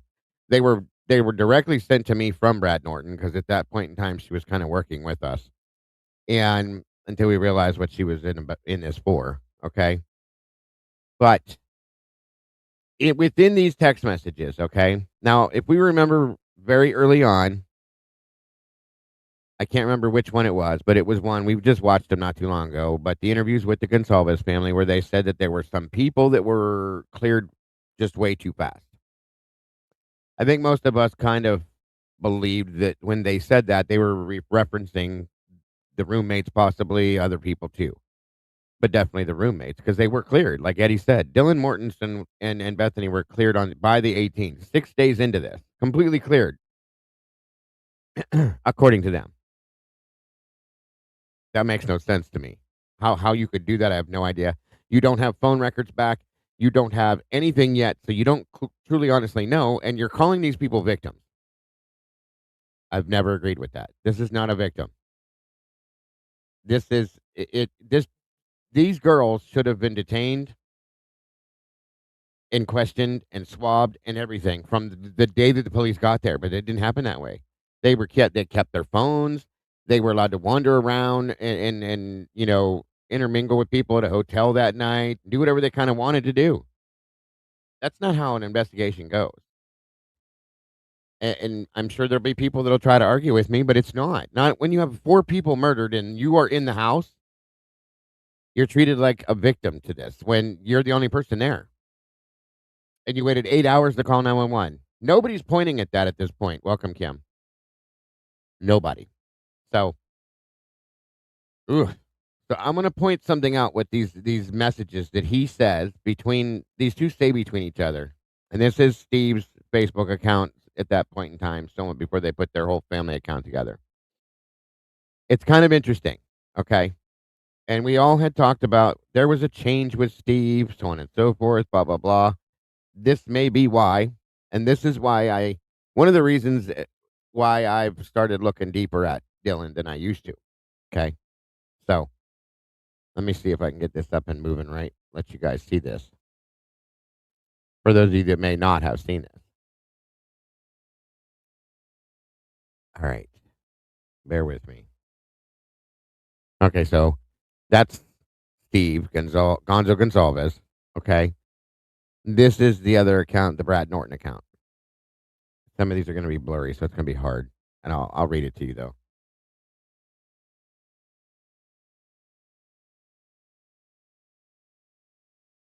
Just bear with me as we go forward.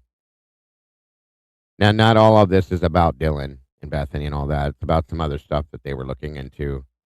The owner of the Mad Greek at that point in time, this guy here, Kostas Alexandropoulos, was the owner of the restaurant. And we all looked into that person and the restaurant itself in the very beginning because we had no idea what was going on with that. But it was part of a thought process then, but it has no bearing on what we're doing today. Okay, so let me back this up a little bit.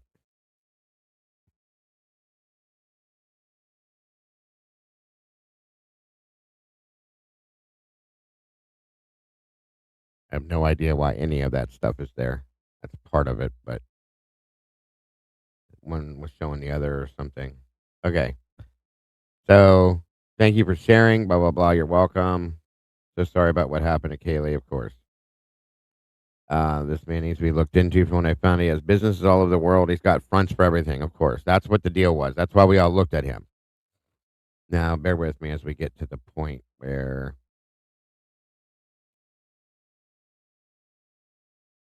bear with it. We're almost there. They start talking about Dylan.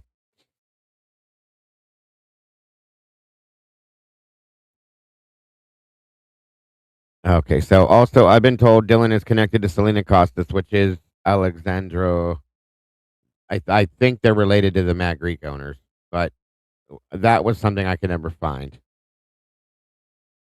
Hold on. And all of this was going on as Bloom was investigating the stuff he was doing for his book.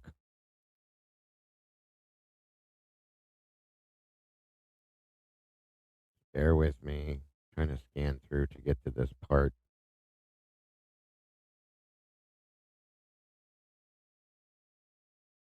Of course, you guys have seen a lot of this stuff. This was stuff being thrown back and forth between Steve and this girl back then. And, there was talk that Steve had released the Linda Lane footage, which he did, from my understanding. We didn't know that at first, but it took a while, but he did. The original Linda Lane footage that first came out came from him. Why? We don't know. The thought was that he was trying to put things out so that people see how people would react to things to try to get to some truth. No idea the truth behind it, you guys. This to him was a big deal back then. Because at that point, supposedly he didn't know. Diego, let's talk about that real quick, though. Yeah, that's fine. Whatever you would like to talk about. So he would have obtained that Linda Lane footage from somewhere, but he got it from his. He had a couple different private investigators that obtained it per se. Yeah, but even they would have had it after law enforcement and the investigators. Yeah, definitely. Without doubt. So that's how it's supposed to go. So obviously, whether it be FBI or the prosecutor or whoever would have known that now Steve G has it. Sure. And don't forget, you guys, that Steve Gonsalves himself stated that he was putting out misinformation on purpose at one time and asking other people to do it. Why would you do that in that position? But I'm not going to go there. But he did make the statement. Yeah, and I believe that. And, there's an old saying, if you want everyone to know, tell one person. Sure. Of course, the FBI knows this. Of course. Yes, sir. So when Steve G is saying, I apologize for saying the same bed, supposed to keep that under wraps, on December 1st when he's interviewed by Fox with Martha McCallum. Right. That could go either way. It could be that they've admonished him, because if he gets that inside information, then they know he's going to disseminate that. And they could use that. They could weaponize that. So if he does disseminate it, and I'm getting an echo, if he disseminates that and then they admonish him, that could be, of course, they anticipated that. That's exactly what they wanted. So they're happy. Do they tell him that they're happy? No. They admonish him so that he doesn't have, he ruined his chance. They're not going to give him anything else if that's what they want. Yeah. It's either that or they had a briefing with him and they told him to do that, and he apologized because that's what sells it. Like, he's not supposed to put that out there. He did us all a favor. We're just yearning for all this information and these facts in this case. Finally, something comes out and we believe it. Sure. And once we believe it, we're never letting go of that. That's embedded. Very good point, sir. I agree fully. So when he leaked this Linda Lane, it's already been tampered with, the timeline, whatever. Yeah. It's what they want out there, not what he wants out there. No. Yeah, I know what you're saying. Absolutely. Yeah, because they have full control over it, folks. They're only going to allow, just like I'm going to show you something else on this message string that a lot of people don't realize. He says right here, Steve does. They're talking about something here. Is the footage of the cameras public yet? Yeah. And yes, some weird stick twisted shit, blah, blah, blah. He says, I don't think so. But there is another camera here that is way better that isn't public. This is the 1112 camera. The only camera we've gotten any footage from, folks. The only one. And he's saying there's another camera here that is way better than this that isn't public. And I told you guys, I knew there was more cameras. But he's admitting to that right here. And this has nothing to do with Dylan, but it's still another point that I think needs to be seen about the things that they know when they act like they don't know things, okay? And I've asked for these cameras. Jules has asked for these camera footage. Every camera footage out there, everybody has asked for them. And he says right there, is it true? I don't know. I believe it is, okay, because of what I saw. But he's saying it is and that it's not public. Okay. And then down at the bottom here, he says we had access to a few cameras, and that's why we did our interviews. People wanted to help us. Okay. Sorry, it's hard to see it underneath that thing. But anyway, there's like 3 other cameras, you guys. I swear to God there were. When Rory was there, he saw them. And I've always asked where those were. Nothing there. And I'm telling you, I think it's because they show a lot more. A11. All right. So moving forward, it's just something else I wanted you to see there. Remember when Fry would just say both Jacks have been cleared? We don't get that information anymore. Jack has kind of re-entered the chat. If that makes sense. We all want to respect your family. If you say Jack's not involved, we believe you. Jack did a lie detector and he gave his DNA. Okay. Adam, Jack, and Jack's whole story was always suspicious from the start. I am 100% following you. Those cameras also show him entering his house and going to bed. See? Now, I want to see where this camera is. He's talking about this camera, unless he's lying. Okay, this is the other problem. That one of these other cameras that he's talking about show Jack Decor going into his home and going to bed. Where the hell is this camera at? I want to know. If it's true, I should say. And if it's not, then why? Why are you saying this? So anyway, I'm trying to get to this point where it brings Dylan into the picture here. Murphy was barking and growling for about 10 minutes, and then he stops, and the white car takes off. That's what Steve is telling her. We've been fighting to keep this house moving, or mowing. I don't know what the hell he said there. That is an odd timestamp. Oh, this is where they were talking about the house being torn down. All right, where's it at? I think this statement is very important. Now, the guy she went to date was her ex-classmate from high school. I'm going to texting her song about James Leonard. When we talked with his girlfriend when he was still in jail, so he's bringing up James Leonard. This is Steve bringing up James Leonard, guys.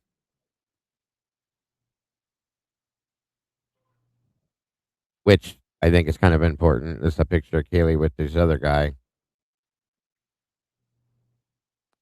All right, come on.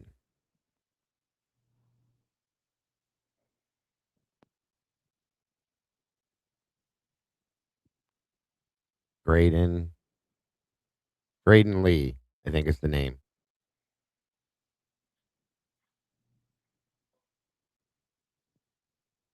So again, he's talking about these cameras and saying this camera, not this one, but another one. This camera's way closer, and it shows the girls getting dropped off. No one was getting killed at 156.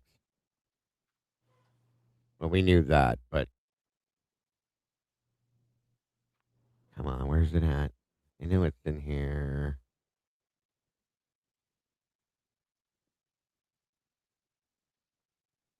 Bear with me. It's important to me for a reason that you see this or hear this if you didn't.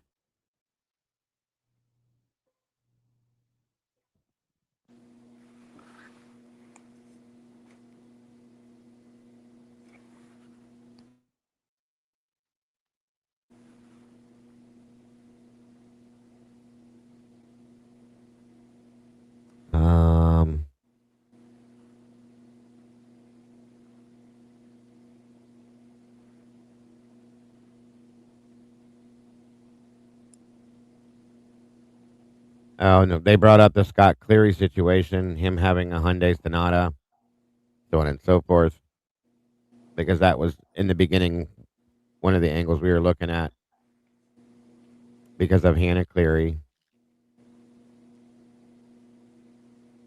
Oh, my God. Just get to it already.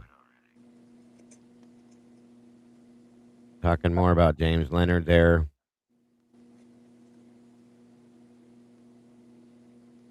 That she has an Instagram live video of that night and wants to send it to me. I'm still waiting. Wait, I remember that. I can't remember who it was, had an Instagram live video from that night, wanted to send it to her, and I did remember that Dot person, I think, which was bullshit. I also said a lot about Dylan, Bethany, and a ton of people, which is, I'm calling bullshit on that one. So what was the date of these texts that we're reading? July 10th of 23. Okay. This one here. These were back then, way back. I just want to get to the point where it shows the statements about Dylan and her family, as well as the Showalters too. Okay, so these are the pictures. Okay. Come on. Good God, get to it.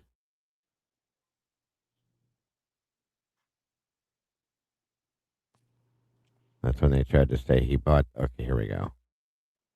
Hopefully she'll send me an Instagram link. Okay.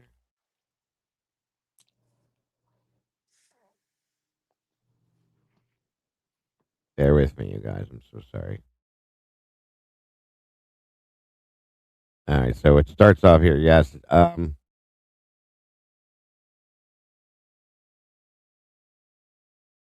We also talked to the neighbor the day this happened, and then there was some audio clip put in there. She had a wild story that she heard from the survivor saying what happened. If Hunter was there walking them home that night, but left and came back in the morning. Yes, Dylan needs to be under questioning, in my opinion. I feel like the local cops used her statement only to point to BK instead of maybe looking at her part of it as well. I know you probably don't want to talk about the possibility of drugs involved. I mean, it's college, and we've all, so that's where this gets into this conversation about Dylan a little bit deeper. Let me jump forward. And I'm not judging, but the mom's getting out, blah, blah, blah. Emma Bailey, like that, what is up with all these drug charges getting dropped? And Quinn's dad, okay? We have very scary background info on Quinn's dad and his godfather as well, which was brought up not too long yesterday, I believe. 100% think BK was there. What really to play? I'm unsure. Brett was. I mean, it was 100%. That's amazing.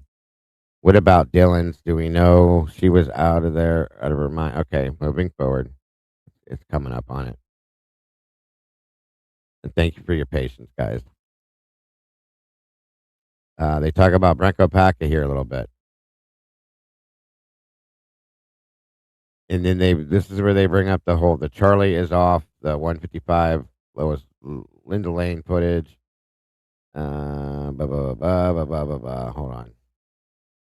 And then we're talking about this crap again, which we know never happened. This was Steve trying to make her believe that that's what Brian bought,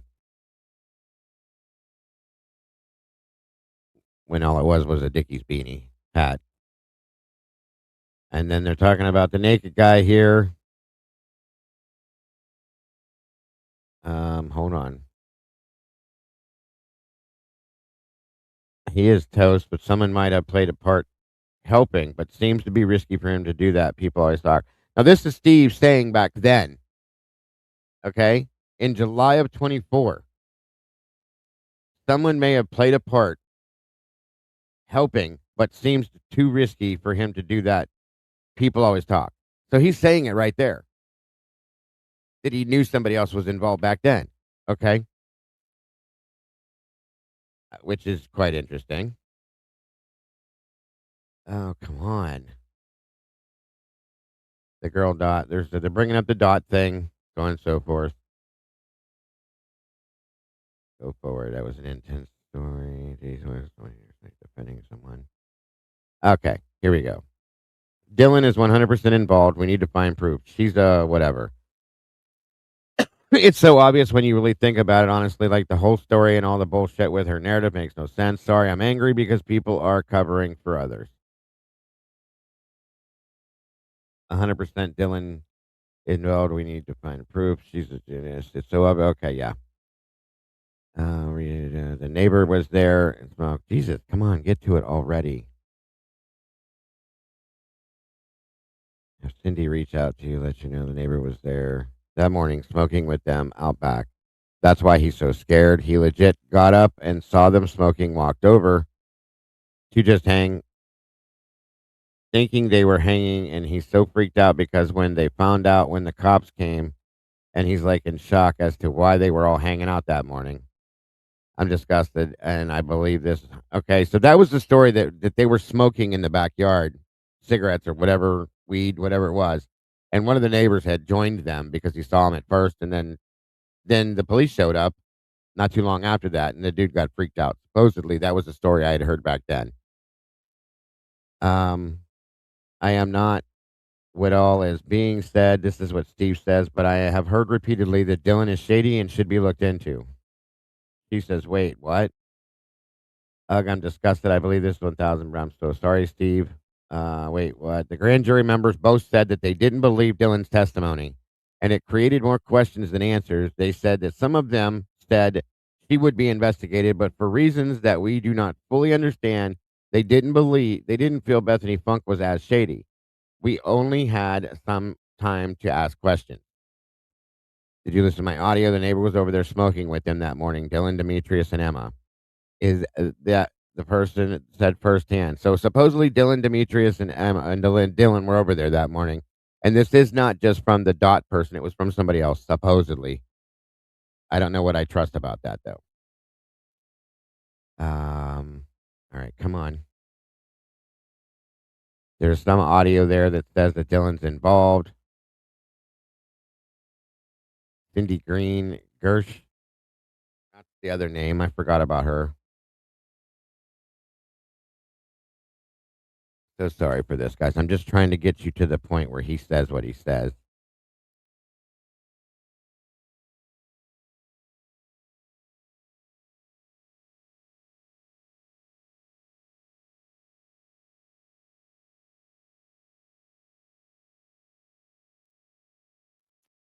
Um,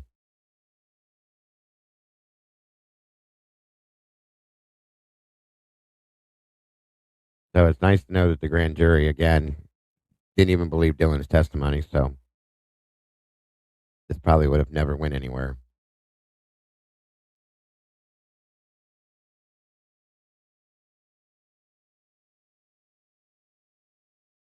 Come on, where's it at? All we want is truth and holding this person accountable, so on and so forth. I thought it was a man. Or we talked the morning of these girls. Come on.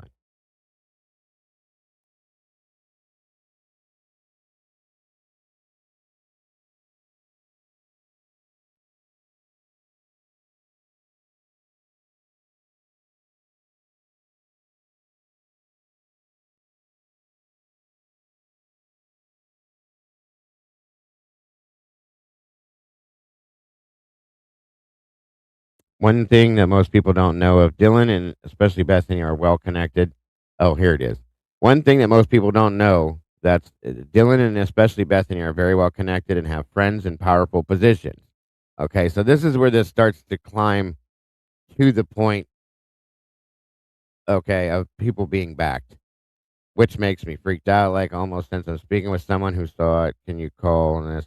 We have videos, so I was thinking it's one already. Okay, yeah, that's not it. He's getting to the point. Um,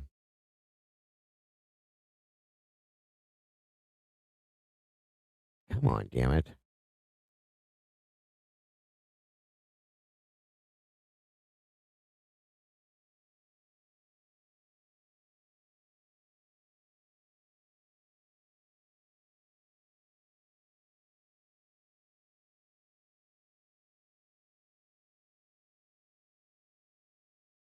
I've been through this before, you guys. I can't remember exactly where it is, but it's in here.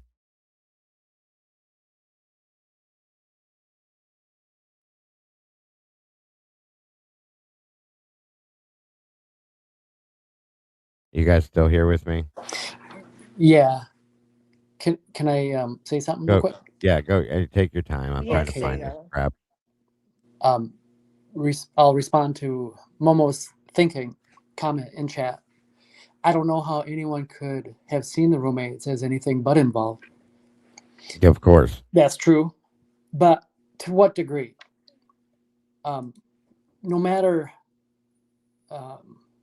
how they're involved, the law enforcement would know with absolute certainty, down to the detail, how they were involved.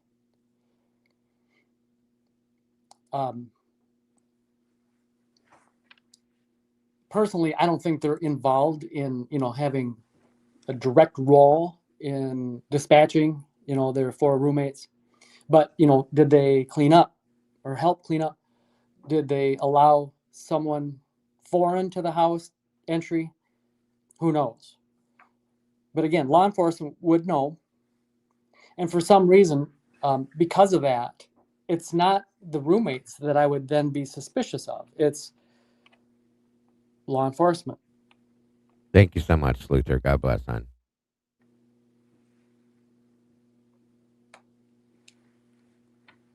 So that's a good point too, Ed. Very good point. Again, they're talking about Dylan again. They brought up the drug aspect, but to what extent Dylan is in deep with Quinn, I don't know. And or Xana. Like seriously, this is the part of the case that I don't really discuss publicly too much. Maybe in some lives, but I'm very much like there are some bad people hanging around, like Emma and Demetrius and Perky, that aren't Kaylee, Maddie, Xana, or Ethan, but there is some surrounding people. Again, hold on. Uh,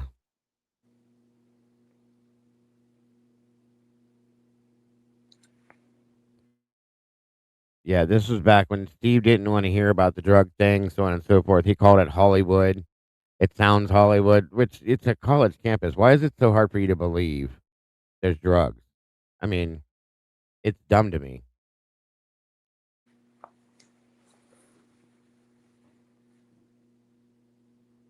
All right, come on. Dago once again, briefly. Oh, take your time. 1-1 says Dylan is flat out lying. Yeah, she is 100%. Absolutely. There's no doubt about that. But whose lie? I mean, did the lie originate from her and she's pulling the wool somehow over the officer's eyes? But we can see it, and she's fooled them, or is it their lie and she's just parroting it to their benefit? I think it could be a combination of both, in my opinion. I truly do. Because then, in a strange way, if she was told to lie and manipulated by force or coercion, then it's really not her lying. That's true. That's true. But like I said, more recently, I've started to see some things differently than I did. I've always thought that, it was very plausibly just, this is what you need to do. This is what you need to say. This is where how you need to act. Now, I don't know. I'm struggling with it. I still believe that, but I'm also thinking there's other things involved, okay? With Dylan herself personally. Yeah. The press release on the 19th says that there was 2 FBI criminal behavioral agents assigned to this case. Can you imagine if Brian Koberger had drawn dismembered pictures? Oh my God, forget it, dude. That's what I mean. That fits, the BAU was looking for that sort of thing. Absolutely. In him, that's what they wanted to see. They wanted to see that shit. Think of the yardage they could have ran with that if it was him. Right. They would have actually had a real case then. Right. Yeah, they would have had a real case then. And that's the issue that I have with this, is that you have this information. You know that this exists. You see these things. You know this girl is in this house and you don't even look at her twice. And you call her a victim. What planet do we live on? It makes no sense. None. Well, they need her, and she needs them. And that explains why Bill Thompson would sit directly across from her while she's reading her victim impact statement and give her the look. To make sure she tells the right story. Yeah, she's under their thumb. And to make sure she doesn't slip. They're looking the other way. They got something on her. They're looking the other way about that something, so long as she works for them. Oh, yeah, then she's safe, of course. Absolutely.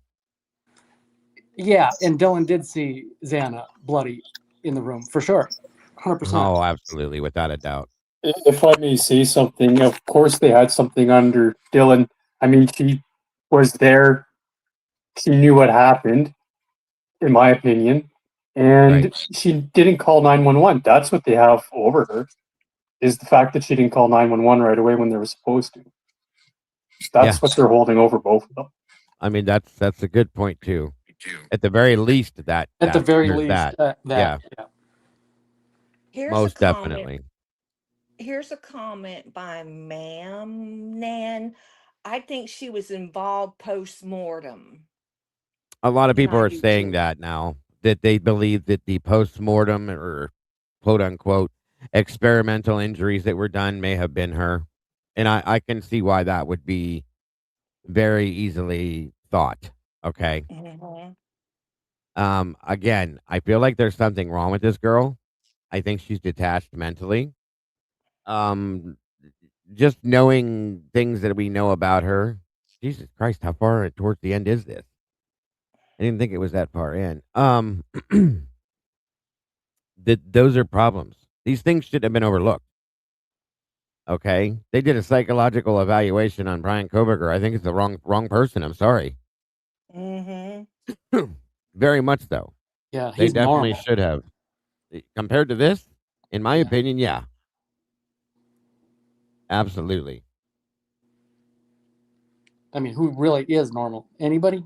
But as normal as Oh, the next by the person, way, he's normal. Steve, I forgot about this point too. Steve, at some point, they were talking about an informant. Okay. Steve says, Brett said to him that she thinks that Brett Kopaka was the informant. Steve says, I know the informant. It's not Brent, unless there's two. That's an interesting statement. Okay. And she says, oh, yes, anyone who tells info on info the cops is technically considered an informant, blah, blah, blah. This is confidential FBI informant, would be someone the FBI wants info from, and they trade, make a deal, blah, blah, blah, blah, blah. It would be someone like Emma Bailey. Demetrius, I know, is not. Steve says this one told the FBI and is under their protection, hence why this FBI warned me not to pursue the lead I found. This was the informant that Steve was threatened that if he goes to meet with at the hotel, he would be arrested. And it's not Molly. It's somebody besides her. So I would really like to understand why all of this is happening with this. God bless America. Get to it already. There's a point in here, and I just wanted to show you that it actually factually existed. I've said this to you guys before a few times. There's a conversation in here where Steve says that he was approached by the Showalter family and the Mortensens. Okay, that somebody they walked up his driveway, knocked on his door at some point, and told him to shut his mouth or look another direction, or there's going to be consequences. Okay, and why would the Mortensens say something like that to him? If she's a victim, there's no point for that. But it came directly from the thread here that says this. Barat says to him that Dylan is definitely involved. And he says, absolutely, she's very much so involved. But she's being protected by her mother's law firm. And it's in here somewhere, guys. I'll get to it.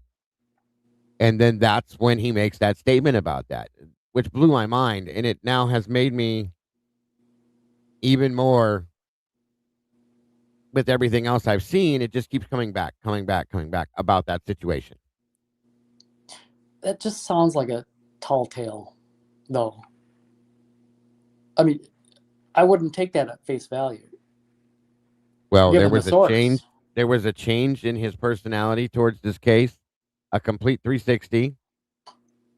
And with everything else I've seen, I don't know. I don't know how to take it or not to take it. This is, by the way, this is the girl right here. This photograph of Dylan and this girl. This is who the dot person was trying to portray. Was her right there. One of Dylan's very good friends. This is the girl's vehicle that was lit on fire, so on and so forth. Her name, I think her name was Skylar. I think. Well, let me explain why it would be a tall tale. Like, okay, then we need to arrive at the details of that, right? So, who were the people that walked up the driveway and knocked on the door? What was the representative of the Mortensen family and the Showalter family? Do I have those two right? First of all. Mm-hmm. Yeah, that's how it Did they go together? No, or was this on separate time? I took it as it was separate. Yeah, it doesn't say, but I took it as like two separate occasions. Right, because there's no details in that. That's kind of what I'm. Well, again, gonna get at is there'll never be details in that. It's like, so, okay, guys, you got to believe this, because last night the bad people were after me, and I've been running from house to house, and me and my siblings, we escaped just in time. They were closing in, and we escaped. Me and my siblings were hand in hand, and we ran away in time before they got to us. Now, you believe that, right? You'd be like, what? What are you talking about? It's ridiculous. Yeah, right. Now I get what you're saying.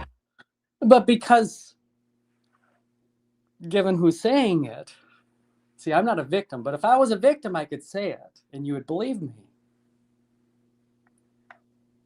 Right. You see my point? Yeah, I know what you're saying, and I'm sorry, I'm There's not. no details in that story. It doesn't even make sense. Like, that's trespassing. Like, Well, did they have a club? Were they going to beat Steve Gonzalez? it was the context of it is because of the way they were the way they were communicating, in my opinion. I want to know more of these details. I'm sorry. I mean, there should be some more. I agree with that, but He took a video though, right? there was more to it, I believe. 911 was called. Yeah. Where did it go? It's in here. It's maybe this was the wrong string. Anyway, I will find it at some point. I don't want to make you guys go through this, but it's in here somewhere. I read through it at one point, and Sorry, I told you I was going to be a little cynical today. I warned you. Oh, I don't care. Yeah. You know better than that. I just don't believe his story. I just don't. I can't.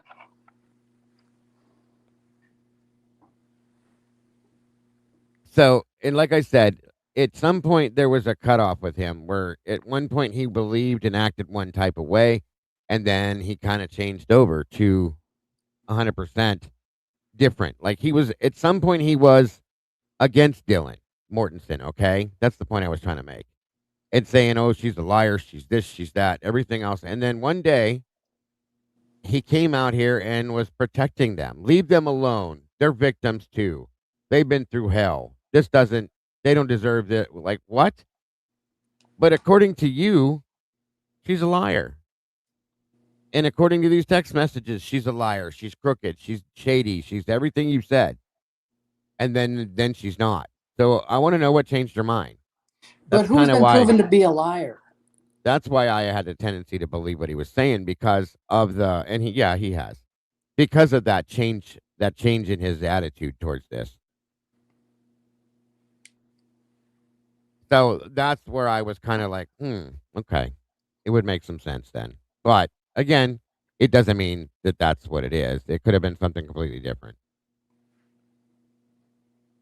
I would just like to understand who and why. And if it did happen, there should be more details behind it.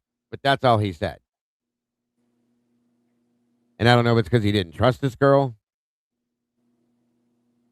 But if you didn't trust her, why are you talking to her to begin with? You know, and he has made statements that are untrue. He's admitted to things that he's done that he shouldn't have done. Just like with the statement in here about the other cameras that are better than the ones we've seen. Where are they? Then tell us where you should have told her where they were. But none of it is all I'm saying. But anyway, going back to the topic to why we were here. So I can't seem to find that in this thread, but I'll find it at one of these days and I'll show it to you. I showed it to you guys once, but I lost it somewhere. And here's the thing. There were threats being made to different people throughout this whole trial, or this not trial, but the whole case, guys. I want to know by who for sure. It was Dylan in that photograph, Michelle, with one of her friends. I want to know who for sure was threatened and by who. And what were the threats? What did they consist of? Steve showed Brian Enton at the hearing that he got threatened on his phone, a text message by somebody that supposedly was in that damn courtroom. Why did they do nothing with that then? They showed it. Why did it wasn't valid? And that's what I'm saying. Like, are you having people sending you text messages? You know what I mean? I don't want to get into that because that's not Dylan, but still, it's still a problem. Because we broke that down before. I mean, that could. Yeah. That could play out in a couple different ways. It could be genuine, sure. But it seems unlikely because there's an agenda there. It could be that maybe he believes that. And yes, a threat came through on his text message or however he received it. I forget. I think it was text message, I think. But the two camps, right? Someone in his own camp sent that text. Mm-hmm. So it has a certain effect. So the other camp, is aghast. Wow. Right. Oh my gosh, they're getting threats and everyone believes it. But no, it was a friendly that sent that text posing as the bad guys, unbeknownst to the G family. So they're believing it, and they're, of course, saying it and selling it, and everyone runs with it. Yeah. And very, very likely. Who knows? We'll never know. Very likely. You can't prove it either way.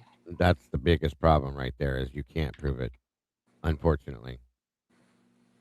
So the next thing I'm going to show you goes back to the sentencing hearing, which, again, I'm sorry you're going to have to put up with it, but I want you to pay attention to her. Eddie brought it up earlier about how Mr. Super Prosecutor positions himself there right in front of her, that he's claiming that he's blocking the view between her and Brian, which he's not even close to blocking. It's stupid that he said that, but I'm going to have you watch this again. This is her impact statement.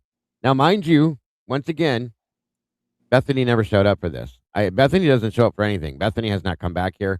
Bethany seems to carry this fear around with her. The way it presents itself to me is like she's afraid to come back, is what I'm saying. Guys, if I was her, I'd be crying because Bill Thompson's looking at me. That's a good point. Very good point.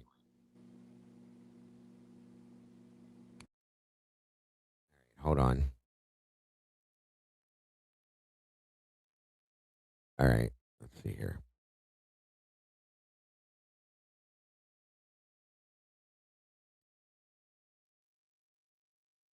Yeah, Jesse, we're listening to Dylan. Again, sorry. Today's show's about Dylan, unfortunately. And there he goes. He sits down. He says he's blocking the view between her and Brian, which is so stupid to me. What happened that night changed everything. Hold on, let me throw this up in case you don't understand her. Again, watch her and listen to her. Body language, her voice, all that stuff. She is a good actress.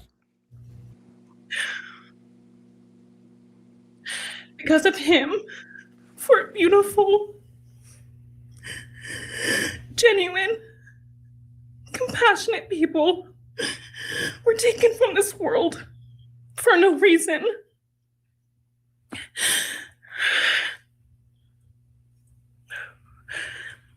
He didn't just take their lives. He took the light they carried it into every room. He took away how... I'll be fully honest with you. By the way, I don't believe she wrote any of this. I don't think any of this came from her whatsoever. Somebody wrote this for her. Welcome, Sarah. Good to see you, dear. Not one word of this, in my opinion, was written by her. What's Ashley Jennings looking at? I don't even see her. Hold on. Oh, I don't know. I think she's staring at her too. It's weird the way she's staring at. Like they're all looking at her. Which I don't think she's looking at Dylan. You think she's looking at something else? Maybe yeah, I think she's looking at Brian. Oh, she could be. The way her eyes are. Yeah, she could be. You're right. Oh, Eddie fell out the window. Welcome back, bud. Oh, SRB said she's holding her hand. Okay. It is quite fake, V. I agree. On we go. They made everyone feel safe, loved, and full of joy. He took away the ability for me to tell him that I love him and that I'm so proud of them. He took away who they were becoming and the futures they were going to have. He took away birthdays, graduations, celebrations, and all the memories that we were supposed to make. All of it is gone. And all the people who love them are just left to carry that weight forever. He didn't just take them from the world. He took them from me, my friends, my people who felt like my home. And one thing needs pointed out is she wasn't even close to these people. Okay? So I want to understand. I'm not trying to be cruel or cold-hearted here. But she wasn't close to them, and her and Maddie were very far apart, from my understanding. Like, did not like each other at all. So she's making it all about herself, not about the people. Thank you. I was just getting ready to say it.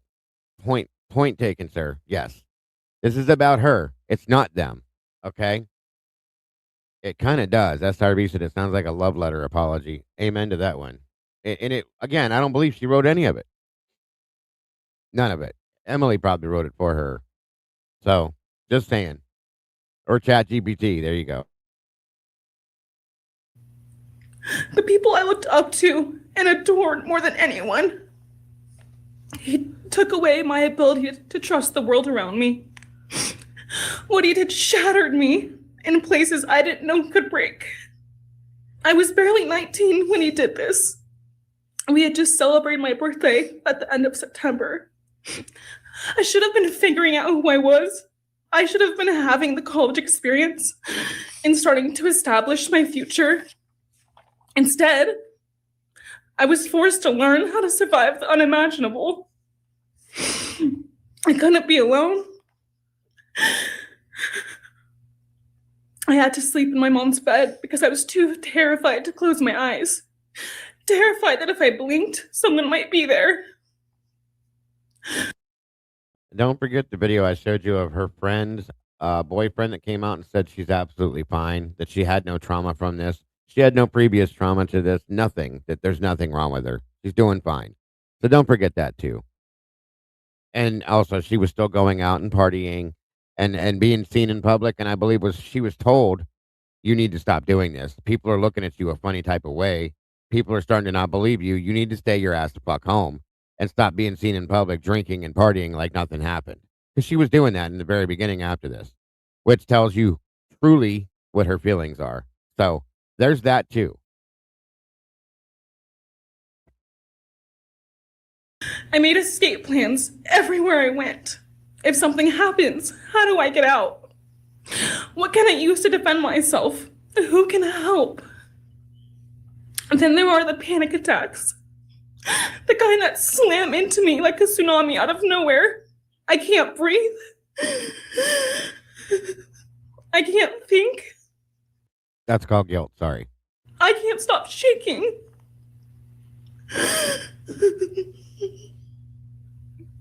All I can do is scream because the emotional pain and the grief is too much to handle. My chest feels like it's caving in. Again, that's guilt. Sorry. Sometimes I drop to the floor with my heart racing, convinced something is very wrong. It's far beyond anxiety. It's my body reliving everything over and over again. My nervous system never got the message that it is over, and it won't let me forget what he did to them. People call me strong.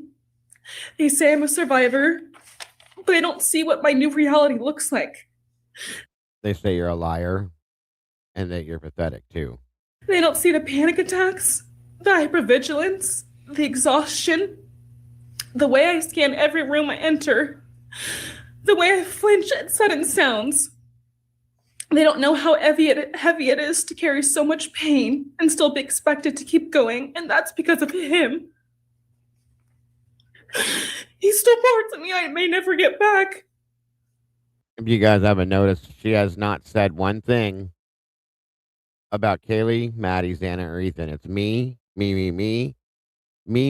myself, me, my, and me. It's everything that it did to her. He took the version of me who didn't constantly ask, what if it happens again? What if next time I don't survive?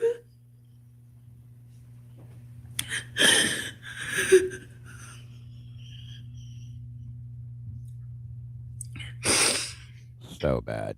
He may have shattered parts of me, but I'm still putting myself back together. Piece by piece, I'm learning how to live in this new version of life. It is not easy. It hurts, but I'm still trying. Still trying, and I'm not trying just for me. I'm trying for them, my friends. About a year ago, I had a dream about them. I got to say goodbye. I told them I won't be able to see you again, so I need to tell you goodbye. They all kept asking why, and all I could say was, I can't tell you, but I have to. When I woke up, I felt shattered and heartbroken, but also strangely grateful. Like maybe in some way that dream gave us the goodbye we never got. Still, no dream can replace them, and no goodbye will ever feel finished. He is a hollow vessel, something less than human. A body without empathy, without remorse. He chose destruction. He chose evil. Can you guys hear this okay? Okay, if you can't hear it, you might have to go out and come back in if you're not picking up the sound.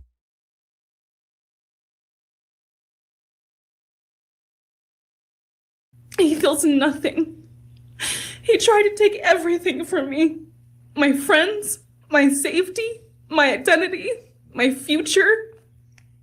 He took their lives, but I will continue trying to be like them, to make them proud. Living is how I honor them. Speaking today is to help me find some sort of justice for them. And I will never let him take that from me. He may have taken so much from me, but he will never get to take my voice. He will never take the memories I had with them. He will never erase the love we shared, the laughs we had, or the way they made me feel seen and whole. Those things are mine. They are sacred, and he will never touch them. I get to feel sadness. I get to feel rage. I get to feel joy even when it's hard. I get to feel love even when it hurts. I get to live. And while I will still live with this pain, at least I get to live my life. He will stay here, empty, forgotten, and powerless.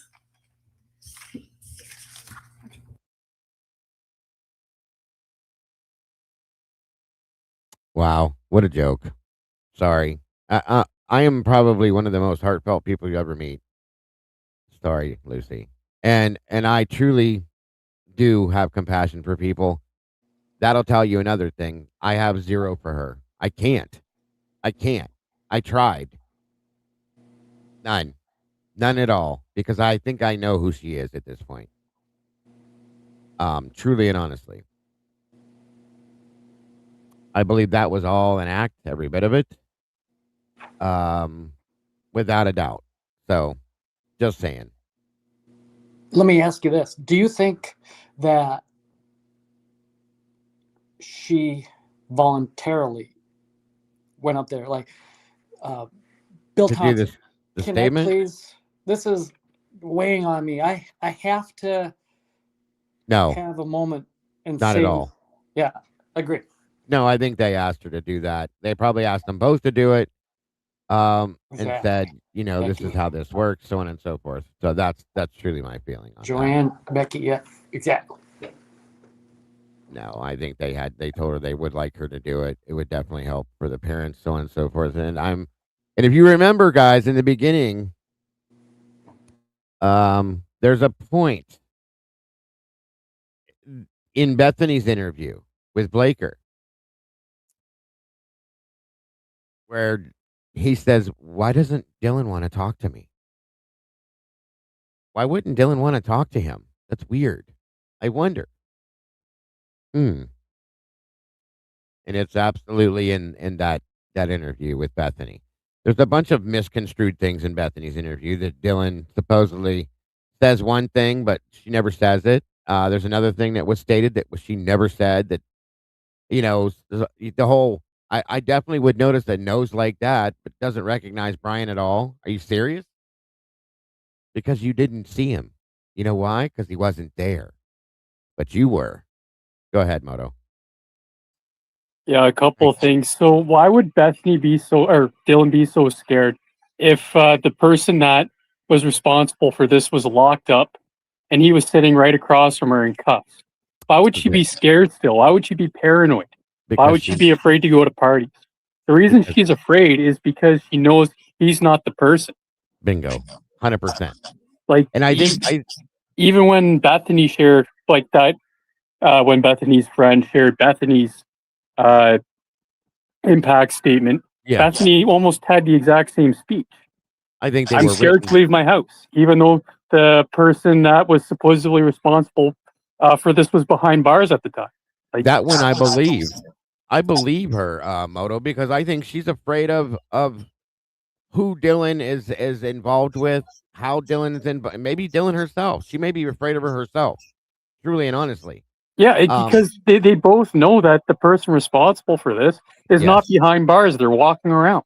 100%, and it's very plausible to this. Oh, hold on a minute. Keep talking, you guys. I'll be right back. Eddie, if you want to add anything, Leah, anybody, but give me 5 minutes. I'll be right back. I agree with what you were saying, Moto.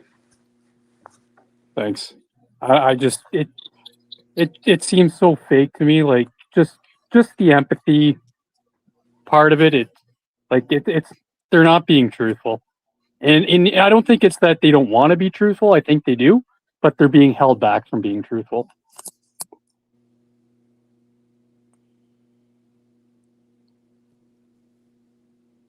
Yeah. What's your take on it, Leah?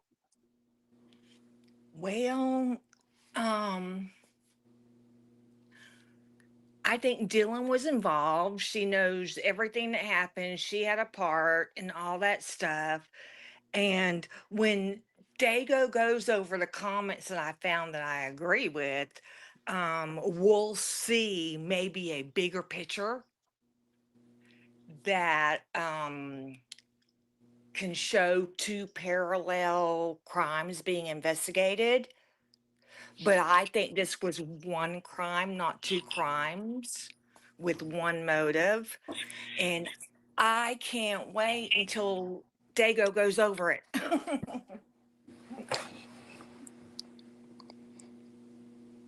I think someone in chat, maybe a number of people in chat, mentioned that Dylan knows that Brian Kohlberger didn't do it.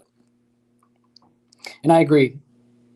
So it would have had to have been pretty difficult for her to stand up there and say, and direct her speech towards Brian, an innocent man. I believe that's Bill Thompson's reason for trying to block the view from Dylan, just so it wouldn't have that effect on her. Yeah. And to play along with the game or the cover up. Well, if you look at Massoff and you look at Ann Taylor sitting there, they're just staring at her in disbelief. Like they can't believe the words that are coming out of her mouth. Like it's a big joke.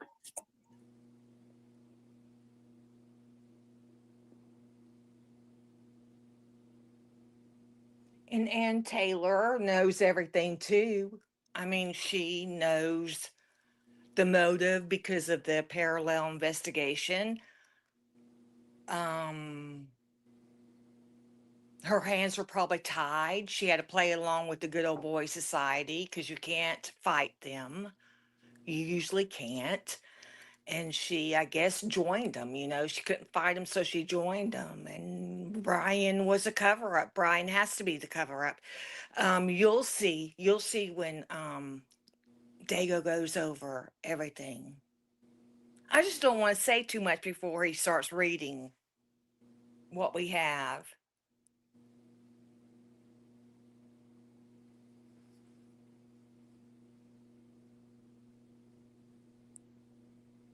Do you have anything else on this, Eddie?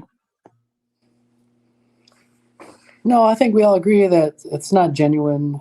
Who knows if she even wrote the entire speech? Possibly parts of it. Maybe she's given guidance. But those aren't her true feelings.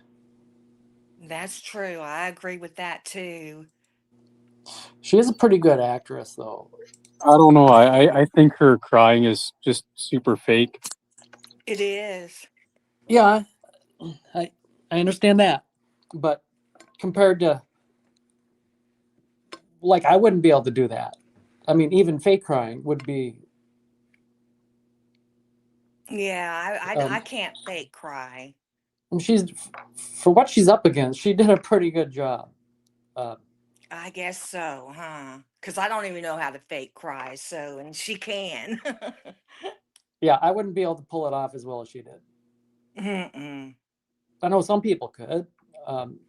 I understand that, but I'm just not one of those types. She did, Mm-mm. and especially if she was coached um, in that first statement she gave there in the parking lot by the blue dumpster in Officer Nunez's body cam. If she was coached to say that, to say how she said it as well as she did without rehearsal, I mean, that's really good. That's pretty good actress. She did. If that's what they needed her to do, then she's earned her paycheck. I Yeah. gotta give Yeah, her like that. like Kiss Me says, her hyperventilating. She was able to do that. Yeah, to some extreme, yes, and it's very well done. Okay, I'll say that much. But is it very well Mm-hmm. done? Because here's my question to you guys. This is why we're having this conversation today. And you can have different opinions, different feelings, thoughts, answers, whatever you want. Is she doing all this to protect herself, or is she doing all this because she was asked to do all this, or is it a combination of both? I think it's a Both. combination of both. I say both. And the only reason I say that is those footprints leading out of her door. I'm gonna tell you, I think this is my opinion now. Okay, I think she's fully involved now at this point, along with her boyfriend. I think he was there, the guy that was her boyfriend at that time, at least. Um, Quinn Kelly. Okay, his involvement in things has been pretty deep. In fact, we just found out Mama Bear and SRB and a bunch of them. They're always researching things and finding things. That's why they're so awesome. Let me find it. Where is so? I don't know if you guys saw this, anybody, but it's interesting to me. There's somebody that goes by the name of Anthony Perazzo, okay, who is Quinn Kelly's godfather, and he is bad people, and everybody was saying it was Quinn's uncle, this, that, and everything else. And don't get me wrong, just because you're associated with people doesn't necessarily make you a bad person, but it doesn't necessarily not make you a bad person. Okay, let me put it that way too. So, there's been many statements made. Dylan herself has, in my opinion, told on herself. One of the main statements she made was in her interview. I think it was, I can't remember which one it was, but she makes a statement and says, they asked her, "Why do you think they left you alone, Dylan? Why do you think they walked past you? Why did they not bother you?" And she said, if I'm correct, I know somebody in the chat will correct me. It was along the lines of, "Well, I think they knew me and they wanted to protect me." What? Why? Why would they want to protect you if they're? What do you mean? That was never followed up with. How would Never. you come to that conclusion? Out That's of my point. everything, like out of the situation, if this was happening around you, how would you come to the conclusion, oh, they want to protect me? Was she in danger? Thank you. Bingo. Oh, 1-1 said he set it up above. Okay. Yeah. 100%. That's exactly. There it is right there. Yeah. Right. Bingo. 1-1. Thank you. 1-1 is the one that pointed out to me a very good point. Okay. Why I believe Quinn was there that night. I think there was a handful of people that were there that left right before 911 was called. Okay. I think they were there the whole time. And it was the timetable had hit and it was time for them to call 911. Everything was put in place the way it needed to be. And those people evacuated the area so that there was very little people there when police came. It had to look right. Okay. Now, I've said this to all the women in my community, especially my team. And I said, if you go through a traumatic experience, and Leah, you're here, everybody in the chat that wasn't here for this before, you can answer this now. if you go through a very traumatic experience, okay, for instance, if you're sitting in a home where somebody's murdered, 4 people are murdered in, who's the first person you're going to call? And I would call 911. okay, well, okay, that's somebody with with a brain, Leah. Yes, absolutely, you Oh, would. okay. But what I'm saying is, besides the 911, the obvious, who would be the first person outside of 911 you would contact? Oh, your boyfriend.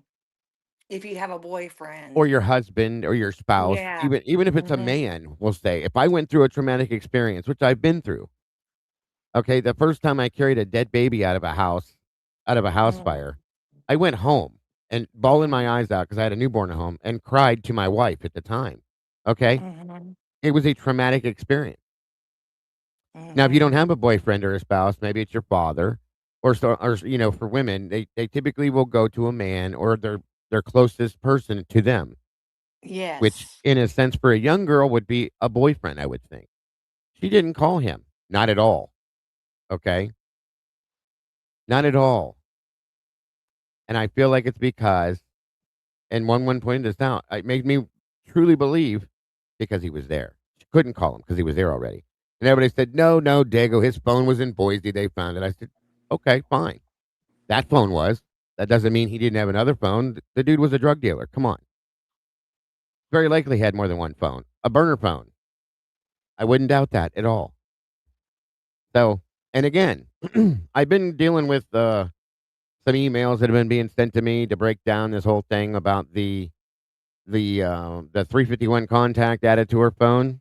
I said this before that I believe that it's very likely and possible that Dylan is the one that called, since we can't authenticate anything that has anything to do with Xana or Ethan's phone calling for the DoorDash. I think it could have been Dylan. They were up in Kaylee's room at 2 a.m. Dylan is the one that messaged Gower and said, "Are you still out driving?" And then 5 minutes later, at 2:15, the DoorDash order goes in. It's just kind of ironic to me. So I feel like she could have done it, truly and honestly. Just saying. There's a truck that is seen that looks a lot like a vehicle that Quinn owns driving in one of the body cam videos. I mean, it makes perfect sense to me, you guys. Now, what does she have to gain from this? I'm telling you, this could be a compilation of different things. That there could have been that she didn't fit into that circle with Maddie and Kaylee, and she didn't seem to fit with anybody in that house. To be honest with you, she seemed like a complete and total outsider to me. I'm just saying, to me, that's to me. It Everybody may seems not like see she it. was always the brunt of the jokes too, so it Yes, could have been that. Mhm. 100%. Maybe it was revenge. You know, I'll get Mhm. you. I'll show you. You wanna bully me? You wanna make fun of me? Guess what? And here it is. And at this point, even I just told my moderators this before the show. I even feel I didn't for the longest time feel like, no, Dylan couldn't have been involved hands on with this. Why not? Why not? Especially with the post mortem injuries that were done. The signature stuff that was done supposedly that Chris had said. All of that. I'm very comfortable feeling that she could have been involved in that at this point. This girl presents to me as a very dark person now. Very dark. Okay. There's just too many things that make me believe that. And it's very bothersome. So, a- again, I'm just saying. But the problem with it is like she seems like she's too outspoken to actually keep something like this. Well, good point, Moto. I'm glad you brought this up. A lot of people have said, come on, Dago, Dylan's a dingbat. She's not smart enough to be able to pull this off or do this or do that or do that. Okay. It looks that way for sure. I agree with that. Or is she? Is it an act? She was a good actress with all the other stuff. Why couldn't she put on an act to make you believe she's an idiot? Mm-hmm. Just saying. Again, this is all opinion, folks. This is absolute opinion based on speculation. I could be 1,000,001% wrong, and if I am, then I am, and I'm sorry if I am. But at this point, I'm not sorry because I'm talking about what I'm seeing. I've been right about quite a few other things. Sure, I've been wrong about other things, and I'd rather be wrong. I hope I am wrong. I don't think I am, though. The challenging part to all of this for me is, what is her motive? Bingo, Ed. Thank you Because for now bringing it up. there's collusion. I mean, someone is another actor in this. It's her plus however many. Yeah. They all have the same objective. How can that be? And now she has like some time invested living with her roommates, fun times, good times, bad times. Sure. And yeah, I understand roommates can fight, but they don't become to the point where they want to, dispatch each other. Sure. But if there's something more to it, Eddie, because I do believe a lot of people for years have been throwing the whole, Emma Bailey, Demetrius Robinson stuff at me too, and they were close to her. They knew her and her boyfriend, from my understanding. I can't prove that they knew her boyfriend, but they did know her, from my understanding. So, I mean, is it plausible that it had something to do with that aspect of it? Maybe partially, and it was just she just took advantage of the situation and said, you know what, I went in on this. I can't stand these girls either, and maybe there was some collateral issue there somewhere, but I think there was definitely a target per se. Could it be that, or is that just an extra something we're adding because it just looks that way? You know what I mean? Thanks, SRB. But I'm telling you right now, you guys, I can't get it out of my head that this girl is disturbed. This girl is highly involved in this, in my opinion. And again, it's kind of wild that the hair that we were told that they found in Ethan's hand does slightly resemble hers. We don't really get to see her. I mean, you can't tell if it could have been cut after the fact. It could have been anything. We don't know what the hell she looked like per se, for sure. So I don't know. It's just one little thing that makes you think, this could be a problem, is all I'm saying. And then if you look at and I'm going to try to show it to you here. 1 minute. I agree, Sandra. Girls can be very mean. Very. Especially, very competitive with each other. Very. With other females, yeah. A woman scorned with another woman. Oh my God. Like it scares me. I've seen some really nasty women going at each other, guys, doing nasty, crazy things. And maybe they regret it after the fact, but at the heat of the moment, they do not care. No offense to women by any means. You guys know that's not what I'm trying to say. It's just, it's scary. Truly and honestly scary.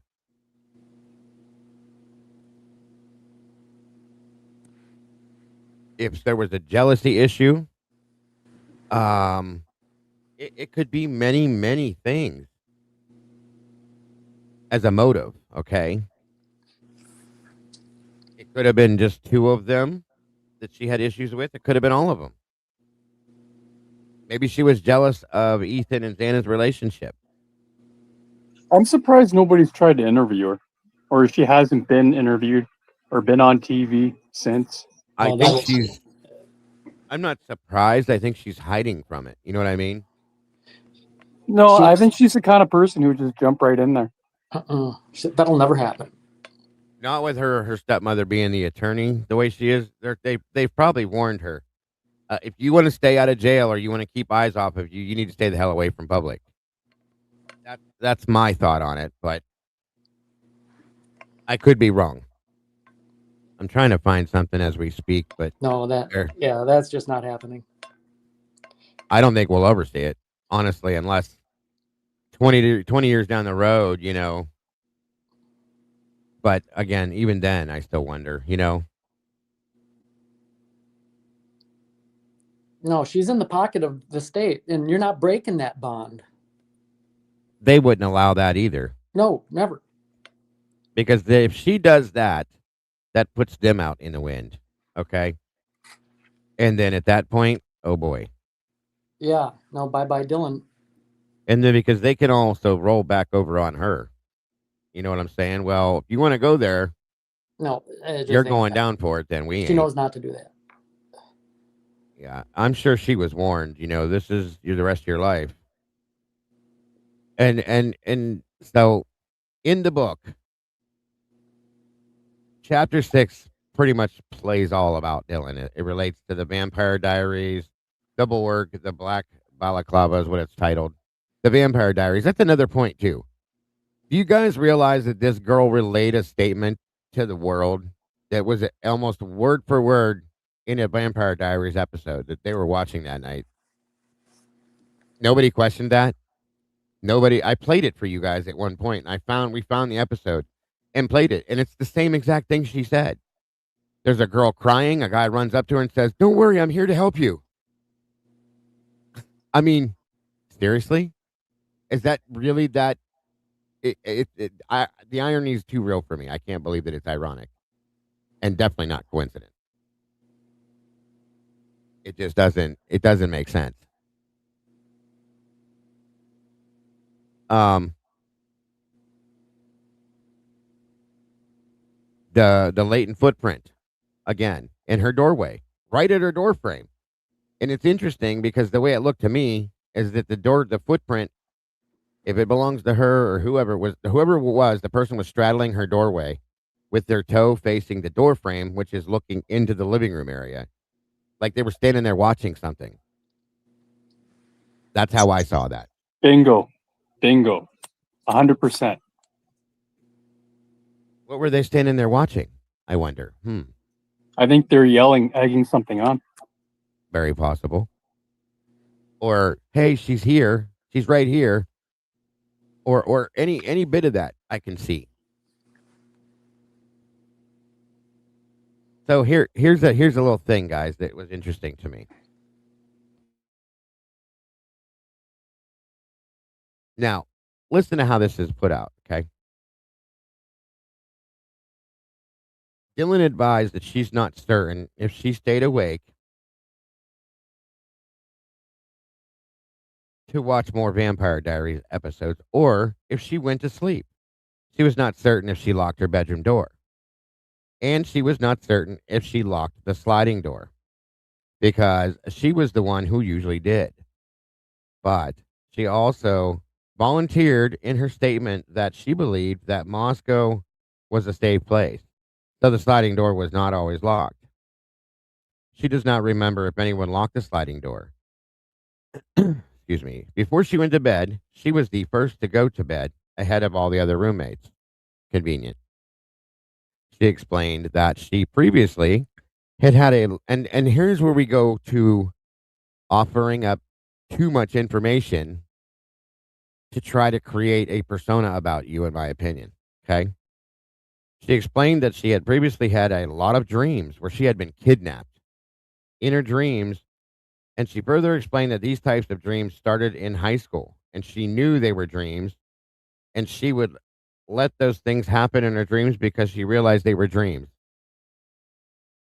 What? Why would you tell anybody that?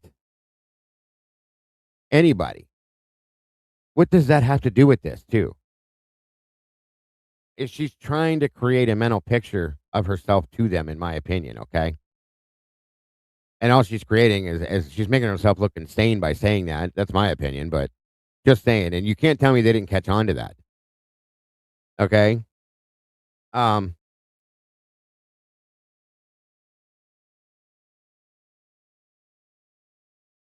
She advised that she does not suffer. Mind you, she also said that she was not scared that night, you guys.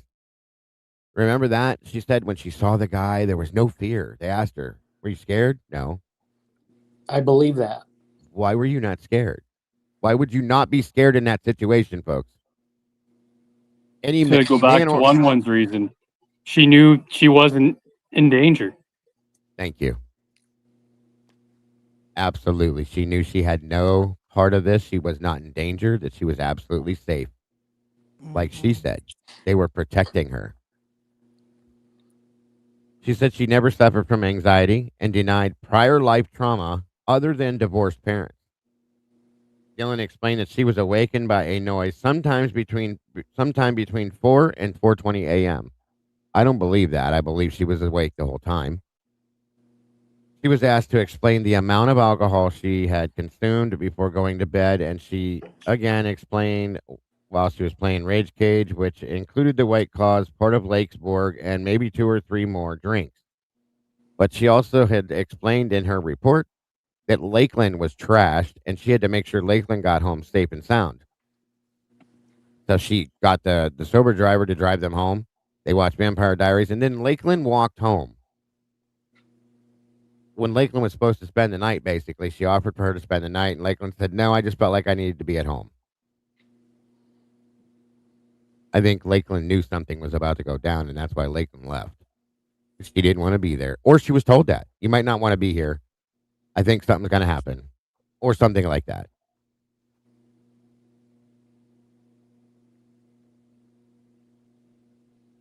And she claims throughout her interviews that she was drinking all this and was probably drunk and doesn't remember this because of her alcohol intake and all this and that.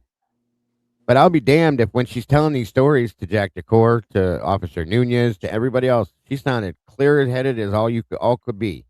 If I drank as much as she did, I wouldn't want to talk. No. Maybe not everybody's the same, but my hangovers were horrible. Sorry. And I sure as hell wouldn't be able to remember the details she was remembering. I'll say that much. There is... Oh, this other part, too. She doesn't believe that Murphy's normally a barker. Doesn't believe it. You live in the house with the dog, but you don't believe that he's normally a barker, but he was barking a lot that night. Okay. She further advised that she believes it was Kaylee who was running down the stairs after she heard her say, someone is here. She further explained that she does not know if she actually heard this or whether, and now this is what this starts to irritate the shit out of me, okay? She doesn't know if she actually heard this or whether she was drunk and did not actually hear any of this. She heard the footsteps who she believed to be Kaylee. She explained all the girls were Doc Martens, and that is when she believed she was she was hearing Kaylee coming down the stairs wearing her Doc Martens. She was in the bedroom with Kaylee when Kaylee was getting ready for bed and told the whole world that. Okay, we all know that. So she knows she's not wearing no damn Doc Marten boot. Kaylee was in her socks. She knew that too. Another. You can tell that she struggled to create this story because it's so bad. Dylan called Bethany. One more time. Dylan called Bethany, not the other way around, at 4:19 a.m. and then Xana at 4:20 a.m., Kaylee at 4:20 a.m., and then Bethany again at 4:20. Why did you call all these people? And here's the thing. When we got the phone records, most of these calls aren't never completed with anything, whether like they roll out as 0000. So it looks like she dialed the phone number and hung the phone up. Just enough to get, it didn't register anything. Most of them. I think there's maybe one that registered something. And that's the thing. Nobody called Dylan. Nobody. Wonder why. 1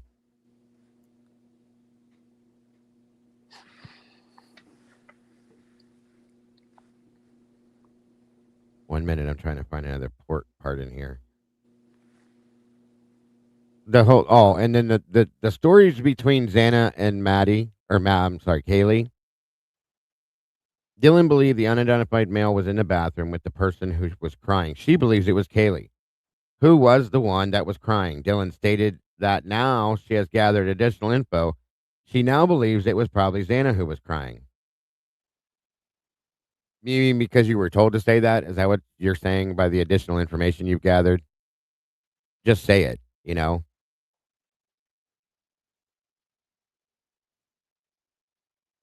And then she goes on and describes the last episode of Vampire Diaries, and she remembered it was two males rescuing a female. She explained it was not violent. She advised the male figure in the last episode was wearing all black, but Dylan explained that was normal for that series. She's not certain whether she heard Murphy barking during the first time she opened the door. How do you know if you don't know if you hear a dog barking or not? Was there anything discovered in the bathroom? Not that I know of. Because if Kaylee was in the bathroom at some point, she was crying with this particular individual, don't you think there would be some sort of evidence of some violence taking place in the bathroom? Unless it was cleaned up. Yeah, agreed. It would have to be cleaned up pretty extremely well with some pretty extreme chemicals to not have any blood. Definitely. Most definitely, I agree.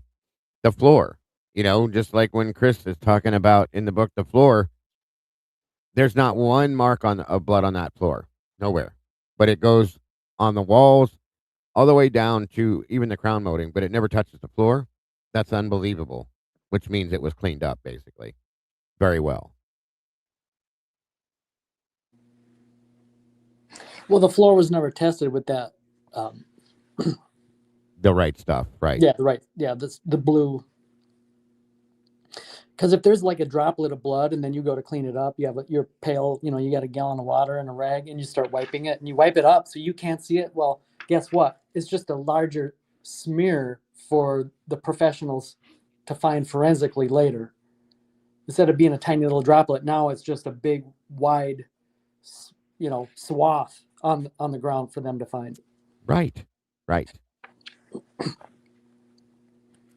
In my opinion, once again, this girl is so very much involved in this.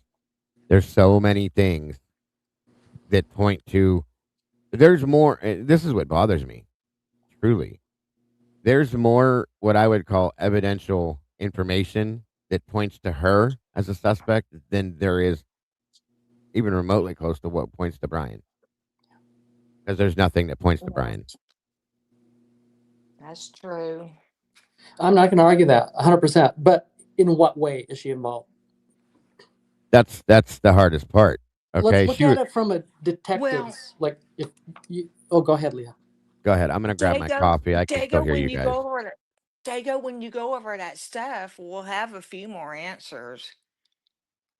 Yeah, that's coming up here in just a few minutes after I grab my coffee.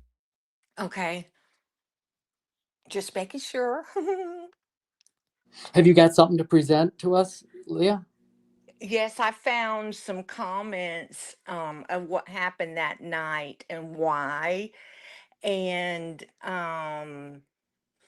it just caught me because I know everybody thinks there's two separate crimes. I think there was one crime and one motive in one house. And I logically think that because I was 7 years old when the Manson murder case happened.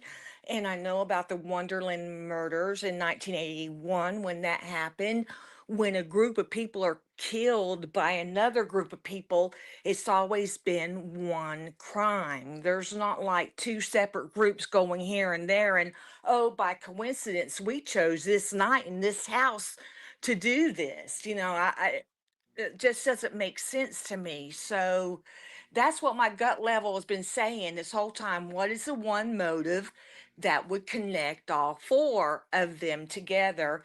And that's what I read in the comments, and I screenshot them and sent them to Dago and asked his opinion. I went over it with the mods. Now, Tomboy was the one that alerted us to the comments first, and I was impatient waiting on her screenshotting, so I went to the comments myself and read them, and I was like amazed. I was like, wow, this makes sense. Interesting. I'm not sure. It involves the frats. It involves Sid Mackay. It involves a parallel investigation. I believe that part, that there's another investigation involved in this that happened before the Idaho 4 murders. And I think it's significant that Steve said that Kaylee was a true crime sleuth, that she was always snooping. And I think the four were snooping on this parallel case and were getting ready to tell.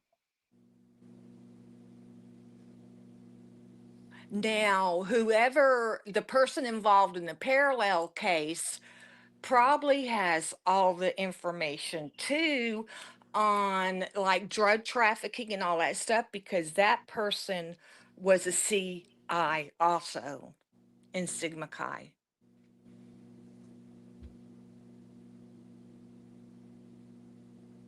Oh, right. Okay. Sorry about that. So moving forward, all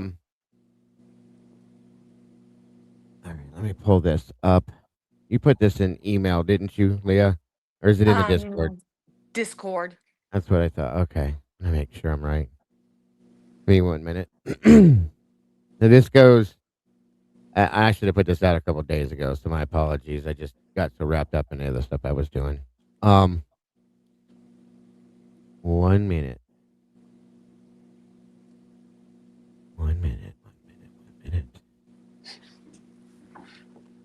And I know we've been here a little over 3 hours, Diego. What does your timeline look like? Once I'm done with this, from Leah, we will be done with that. We'll be done with everything at that point then. Oh Lord, hold on here. Is it all of the I'm trying to remember, Leah, because it's been days since I've looked at this. With all these little screenshots you have in here? Yeah, the black ones. Yep. Okay. We'll go with that one. Start there. Okay. Before we get into it, could I have my final thoughts on what we just went over? Sure, you can. Absolutely. That's actually a good point. So looking at it from like an investigator's perspective, so if you have, we'll just take Dylan. I know there's 2 surviving roommates, but speaking of Dylan specifically, if you have her as a surviving roommate, she's on the 2nd floor. Apparently, if what she's saying is true, she saw the perpetrator, right, or at least one of them that she's aware of. Agreed. What explains why she wasn't the 5th victim? So either she's lying to you and she wasn't there at all, possibly, or maybe she's involved in some way. Right. Now, whoever did this, the biggest problem that they have is to get into the house and to know when to get into the house. So they need an inside person, someone that will know, like if the house is all activity right now, everybody's up and about, that's not the time. So you'd need someone to let you know what the right time is. Mm-hmm. And in exchange for that, I'm sure there's an agreement that they would be safe. Maybe they got paid to do that and be the inside person, who knows? But as an investigator, you'd be thinking such things. Right. That coupled with, if it is true that Dylan is involved in that way and she, made sure that backsliding door was unlocked. She notified them to say, hey, now is the good time. If you came in now, because that's the hurdle. That's the hard part of the job. The rest is easy, so to speak. Right. Not for me, but for, I'm sure, someone else. Sure. I know what you mean. Yeah. Yeah. So, that would definitely be the part that you would need to get right. So you'd need help in that way. If that's true, if she allowed someone in, then that means that no matter what happened that night, you can't take it at face value now. Everything, she's going to obfuscate everything she says about what happened. Right. Not everything. And it's not that we just get, the convenience of picking and choosing when we want to, what she says is true now and what she says is not true over here. You'd have to use some logic to that. But for example, Kaylee went upstairs with Murphy to go to bed. Okay, well, because she's repeatedly saying that Kaylee went upstairs with Murphy, I believe that. But to go to bed, and, because she immediately went right back down screaming bloody murder. Okay, then she didn't go upstairs to go to bed. She went upstairs, true. But the part that is being manipulated, because with every lie, there's always some portion, some Of amount course, of truth. it starts with some truth, right?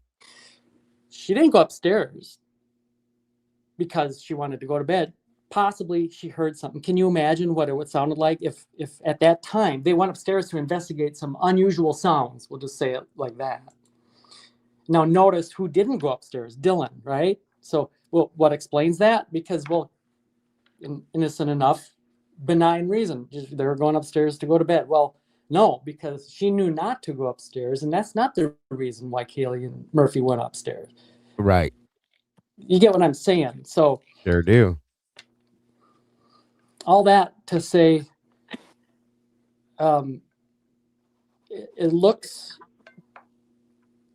like she's involved, but I just cannot see that, because again, what motive would she have to be involved? Maybe she's unwillingly involved to let someone in, and who knows how they got her to do that, how she was chosen, who knows, all those questions, no idea. But maybe she was under that person's thumb, and she did that to save her own life, for example. I don't know, just a theory. Now, of course, law enforcement, they know everything. They're not dumb. They're not in the business to guess at things or to wonder what happened. They'll figure it out. They'll work at it until they do figure it out. They're that good, even in a small town. Right. I mean, they're not reduced to, primitive means, sundials, hourglass, compass, sextants. They have all modern stuff. Can I just add something there, Eddie? Yeah. To your theory. So you know how Dylan was calling people, right? Yeah, definitely. So maybe the reason why Dylan was calling was because she was forced to call them so they could figure out where each of the girls were in the house. Very possible. Yeah, that's been said before too, Moto. I agree with that. Very possible. I agree. And I was about to wrap it up with saying, and because law enforcement knows that she was involved in that way, that is what they're holding against her, and that's the leverage. Like you said, Moto, you offered up some other reasons. The 911 call in itself is reason that she could be in big trouble, but they know something else.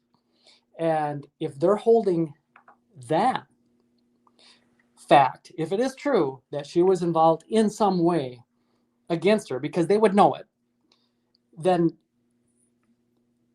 can you imagine the power of that leverage? So in exchange for not pursuing, legal ramifications for being involved like that, then of course they need, one good turn deserves another. Right. She's now having to, settle the score, even the score, pay her dues for the state. Yes, sir. Just makes perfect sense. Makes perfect sense.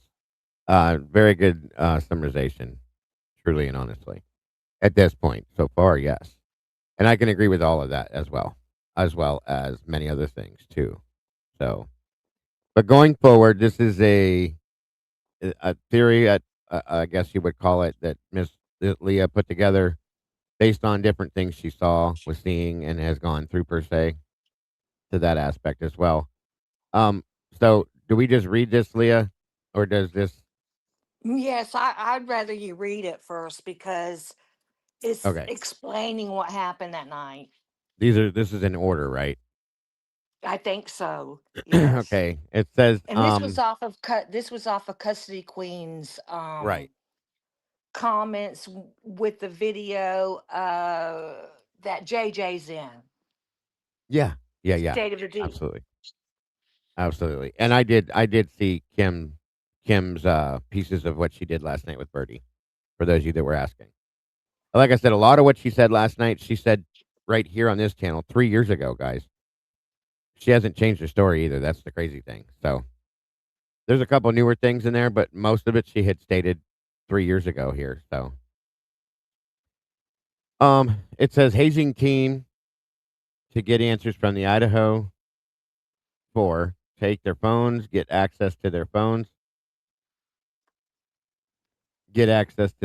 make calls, texts, and a DoorDash order with the phones. Find out who all they told, what Ethan said about Hudson Lindau. Now, we all know Hudson was found deceased.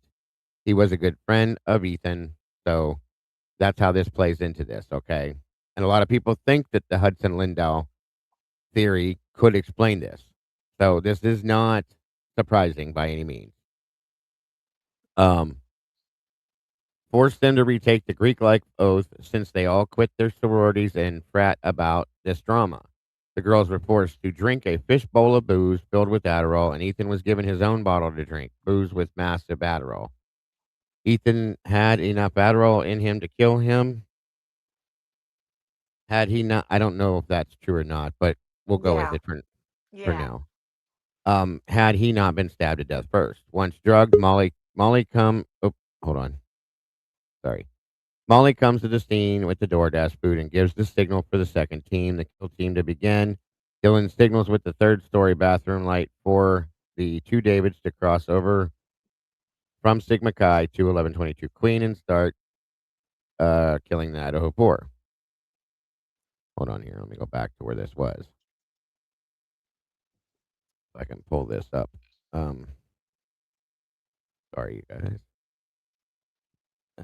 Does this go side by side and then up and down, Leah, or is it just one next to the other, bam, bam, boom, in order?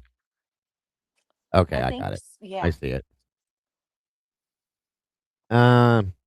They are attacked about 2:48 a.m. with Kaylee being the last alive at 2:52.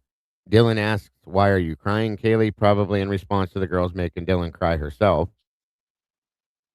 or to sleep in the hallway on Halloween. Dylan and the killers, Hunter J. and the two Davids, are caught on camera running to the tan SUV to drop off the big white box or boxes with the bloody clothes and knives in them. The tan SUV will then take them far away to dispose of them. The knife was acid washed and later given to Sigma Chi, along with the bottle Ethan was made to drink from. It still has his blood in the bottle, on the bottle, and the cleanup team. These are the adults. 1 minute.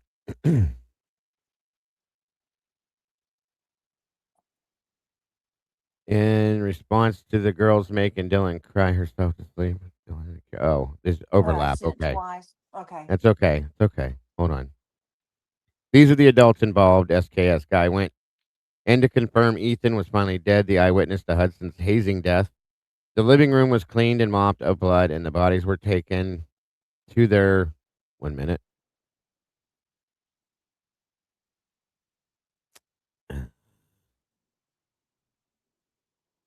One minute. Just want to make sure I'm putting this all together right. Maybe not. Okay. It must have cut it off then. So then they apparently had rooms rented at the Monarch Hotel in downtown Moscow. This was a discovery made by the Pavarotti guy, or Jay Embry, whatever his name is. The case he made for this is very strong. Remember when Kaylee called for a ride home from the grub truck and it collected her and Maddie? The journey home was less than 5 minutes, and I think it may have even been as fast as 4 minutes of travel because they showed up at the house at 1:56 and they left grub truck at 1:51. So it takes about 4 minutes to get from 1122 to a downtown area of Moscow.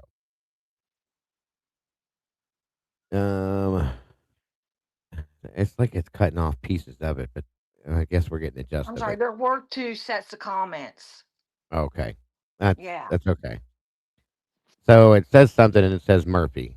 This is when she leaves, but what did Bethany text to her right then? Come to my room, she wrote. That makes sense. If they both had rooms rented at the hotel downtown, then she tries to disguise the fact that she is not there at the house by adding run and down here. As if Dylan did not know where the F Bethany lived. At 4:24 a.m., Dylan is already driving off. Now, did she stop at 1122 Queen Road for a while and get recorded by her phone's activity going upstairs at 5? Or did she go to Bethany's room at the Monarch and then upstairs to her own room at 5 a.m.? Maybe even the room of another person involved at the adult level. In quotes, it says FBI. So that odd little bit would fit. Sorry. Um,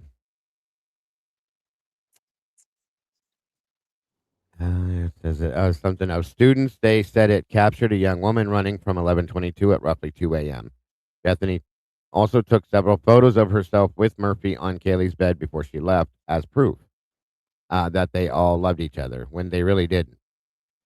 If they both have rooms at the hotel and Dylan is above Bethany's, then it would make sense that she would say, "Come to my room," when Dylan was leaving. She was just over at Sigma Chi, so where else would she be going? If there were adults involved in this, recruiting these girls to be spies at 1122 for Sigma Chi, and they were going to kill Ethan and anyone else talking about the accidental hazing death, then would you um something the way. If you are not cleaning and staging bodies, so they got the girls' hotel rooms, that explains the "come to my room" comment made by Bethany, who was not even there at 1122 at the time, and her dumbass follow-up text of "run and run down here." That would be opposed to texting "drive over to this effing hotel room." Based on driving routes, the distances from 1122 to the Monarch Hotel, 120 West 6th Street, Moscow, is approximately 2 to 3 miles. The drive typically takes 5 to 10 minutes. Moving from the residential southwest side toward the downtown city center, distance 2 to 3 miles times 5 to 10 minutes. Okay. And I think that one. Okay, yeah. Something M. After she drove to the Monarch, Bethany said, "Come to my room," which she did. Then she went upstairs to her own room. Dylan later reappears parking in the same spot at the Queen Road Apartments at 6:33. She gets out of the Nissan Pathfinder, removes Murphy from the back seat, and walks to 1122. And then below it, Leah said, we've seen the Linda Lane footage of Dylan coming back at 6:30, carrying Murphy when she got out of the car and walked towards the area of the house. Tommy showed it to us one night. So this is in one of his videos still. I wish I could remember which one, but you could tell it was Dylan carrying Murphy. And I think that's it. That's all that I have over Yeah. here. Yeah, that's So, basically it. okay. So in that where did that all come from? Like, where The did you pull all of those from? Custody Queens video, Uh-huh. where they have JJ, State of the Deep, as a guest on there. It's probably the next to the last video Got you. that they Okay. did. That way they get credit for the information and so on Yeah. and so forth, of course. I don't I know mean, if I don't know go if ahead. they've responded to it or not, but the Hudson Linlow is what just brought me into it, because I just Yeah. never thought of it. And then him connecting all four, then it was like, oh, okay, I see now. Because he Well, was discussed in the beginning.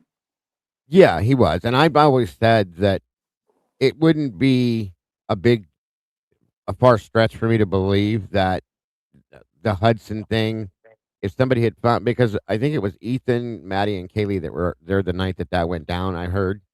Mm-hmm. And they would know about those types of about that happening. Could have known the whole situation about it. And if somebody was going to speak on it, then yeah, there'd be a good reason to shut them up. I get that wholeheartedly. But Now I heard Loach was the one that was behind the rumor of Hudson being waterboarded. yeah, I have no idea. I've never heard That's in that the one. rumors. Yeah, I've read that. And I did see a comment about his mom stated that he was busted for weed and became a CI. So Hudson was CI too.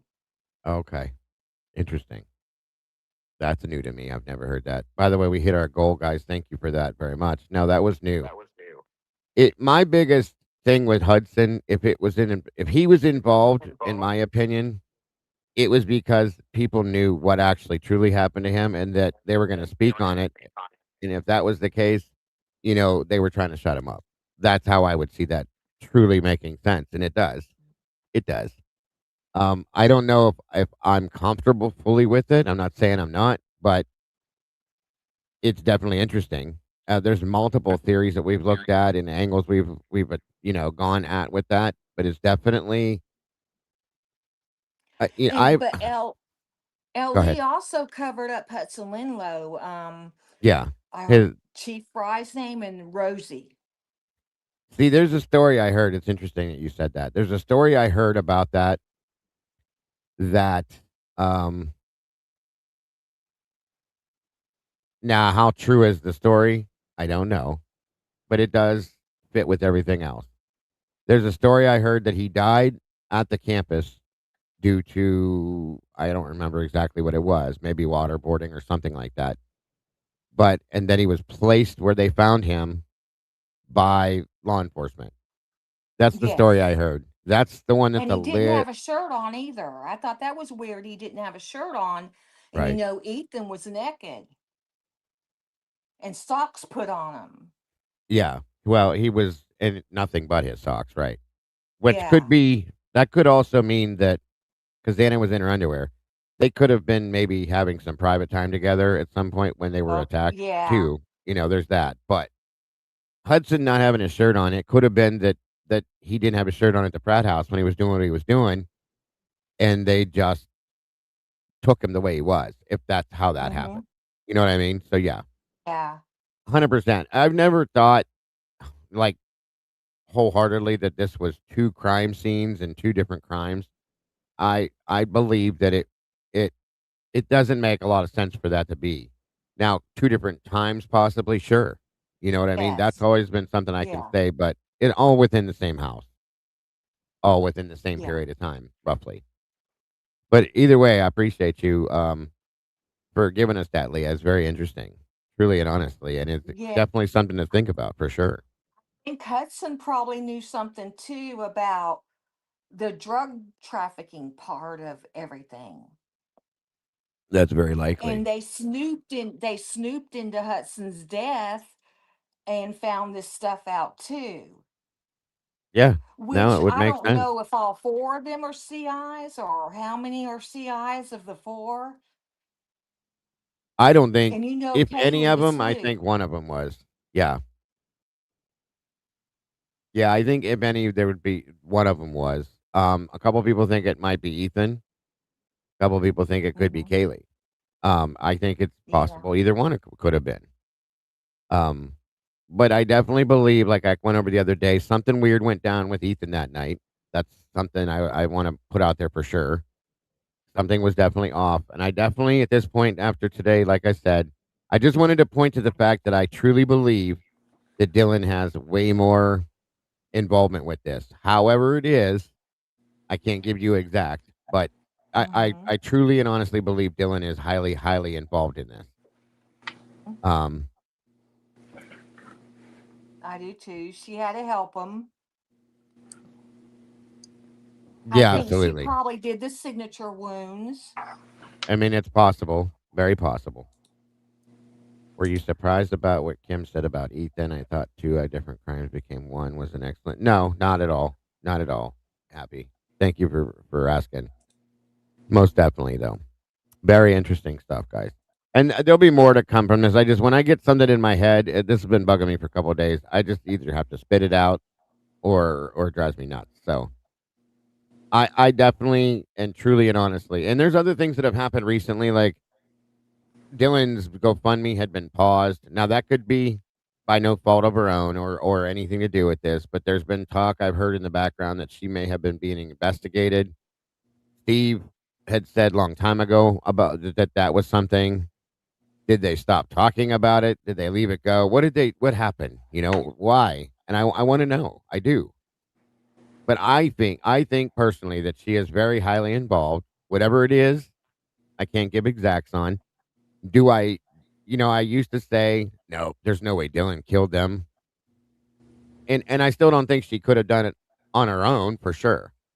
Was she there with somebody else or others and maybe got involved in that? Very possible. Was she involved in the cleaning part? Absolutely, in my opinion.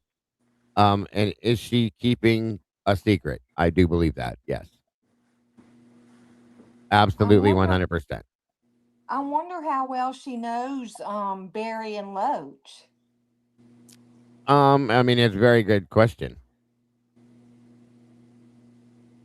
Very good question. And I still want to know. I want to see David Loach's interview. There has to be one. Mm-hmm. There absolutely has to be one. And if there's not, that's a huge problem. Mm-hmm. Yep. I mean, now he's being accused of both murders or both crimes. Well, I mean, the dude had anger issues. He was a big guy. And I'm telling you, a lot of people said that don't just ignore 4chan. It's a bunch of bullshit. Is Mm-hmm. it really though? Think about that. Is it really? Sometimes the stuff that comes out in the very beginning, even the wild stuff, ends up being more truthful than we believe that it could be. Just saying. Mm-hmm. And that's where they get to talk anonymously Oh yeah, yeah, of course. without getting caught. Absolutely. Yeah, and I'm sure that David Loach's interview was probably done by the FBI, just like Connor Chestnut's. That's why we're not seeing it. I was told it doesn't exist, but somebody else was told that these things don't exist, and then they were told that it does. So they're playing games with all of us. That's a fact. Mm-hmm. But I want to see his. I want to see an in-person interview with David Barakoa. There was a report on him, but not an in-person interview. I want to see them both. I do. I want to see them and their body language and every bit of this. I want to see them because I feel Me like there could be too. some truth to some of that. If nothing else, they know something. I'll just say that. I think there's a whole lot of people that know something, which in turn plays back into my whole distancing theory. I think a lot of people distanced that night because they knew something was going to happen. And Mm-hmm. again, that's what we were told 3 years ago by Kim WSU. Kim said that she truly and honestly believes that for days or maybe a week before this happened, everybody knew this was coming, and it was supposed to be a shakedown of some kind or something like that, and it turned into something way uglier. I truly can believe that. I can. Um, it's very hard for me to get around the fact that Dylan may have lured Kaylee back there. If it's true, there's a lot of things that bother me with it all, and I'm sure there'll be more to come on it, and I'm looking for it. And the more that comes, the more we'll do this. So that's just where I'm at with it today, guys. I will be today's Wednesday. I think I'll be with Crimes After Dark tonight, 8 p.m. Eastern time. So hope to see some of you guys there for sure. I'm not 100% sure what we'll talk Yes. about. Maybe some of this.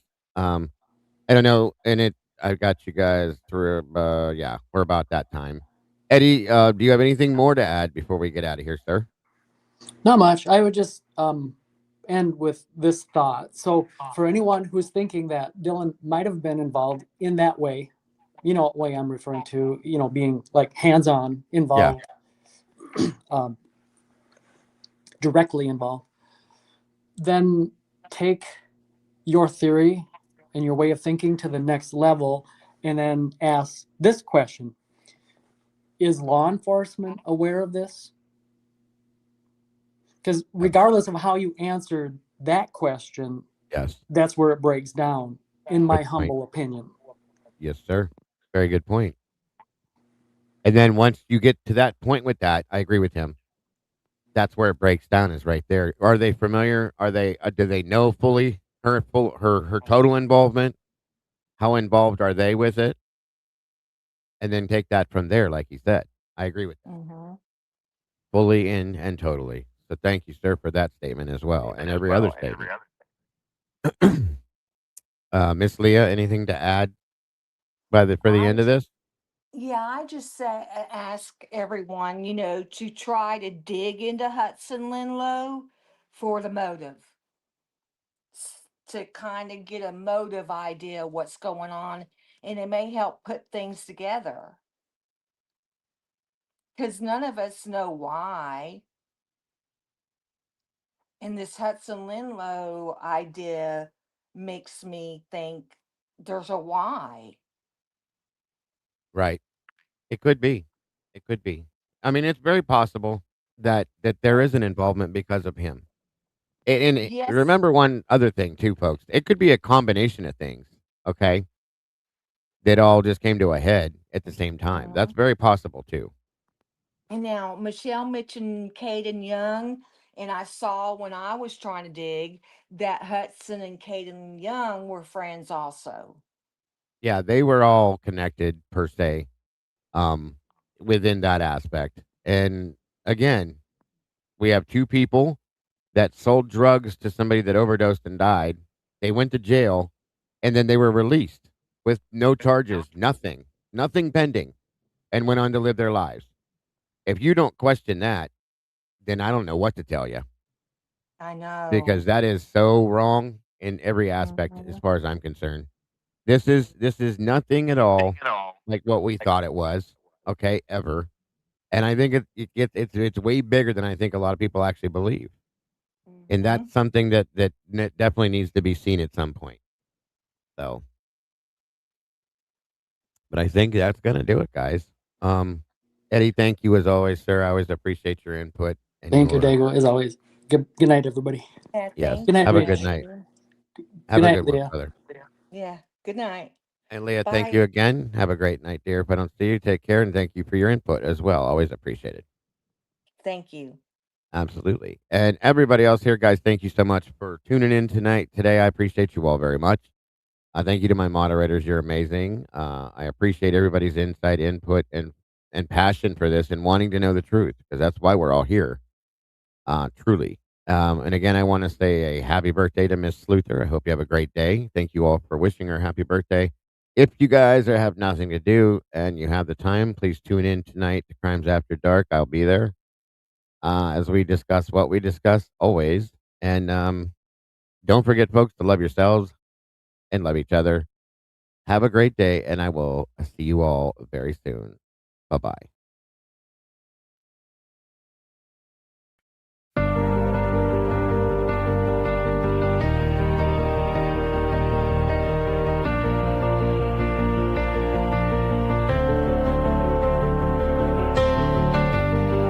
The coffee's cold, the final stain.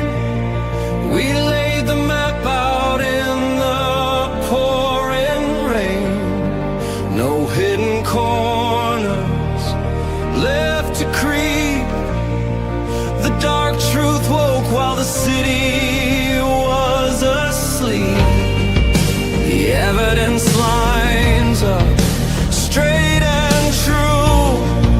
A perfect picture of what they chose to do. The quiet street erupts in flashing light. A reckoning delivered in the night. SWAT serves the warrant, loud and clear. The sound of justice, the only thing we hear. At the TruCrime Cafe, we watch the suspect finally pay. The dark truth is backed and signed and sealed. The wound is closed, the name is finally healed. It's finally healed.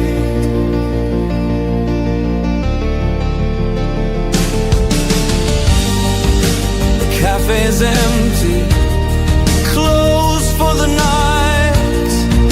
We put the darkness back into the light. We'll wipe the counter, set the empty chair, and wait right here for the next secret laid bare. Until the next one.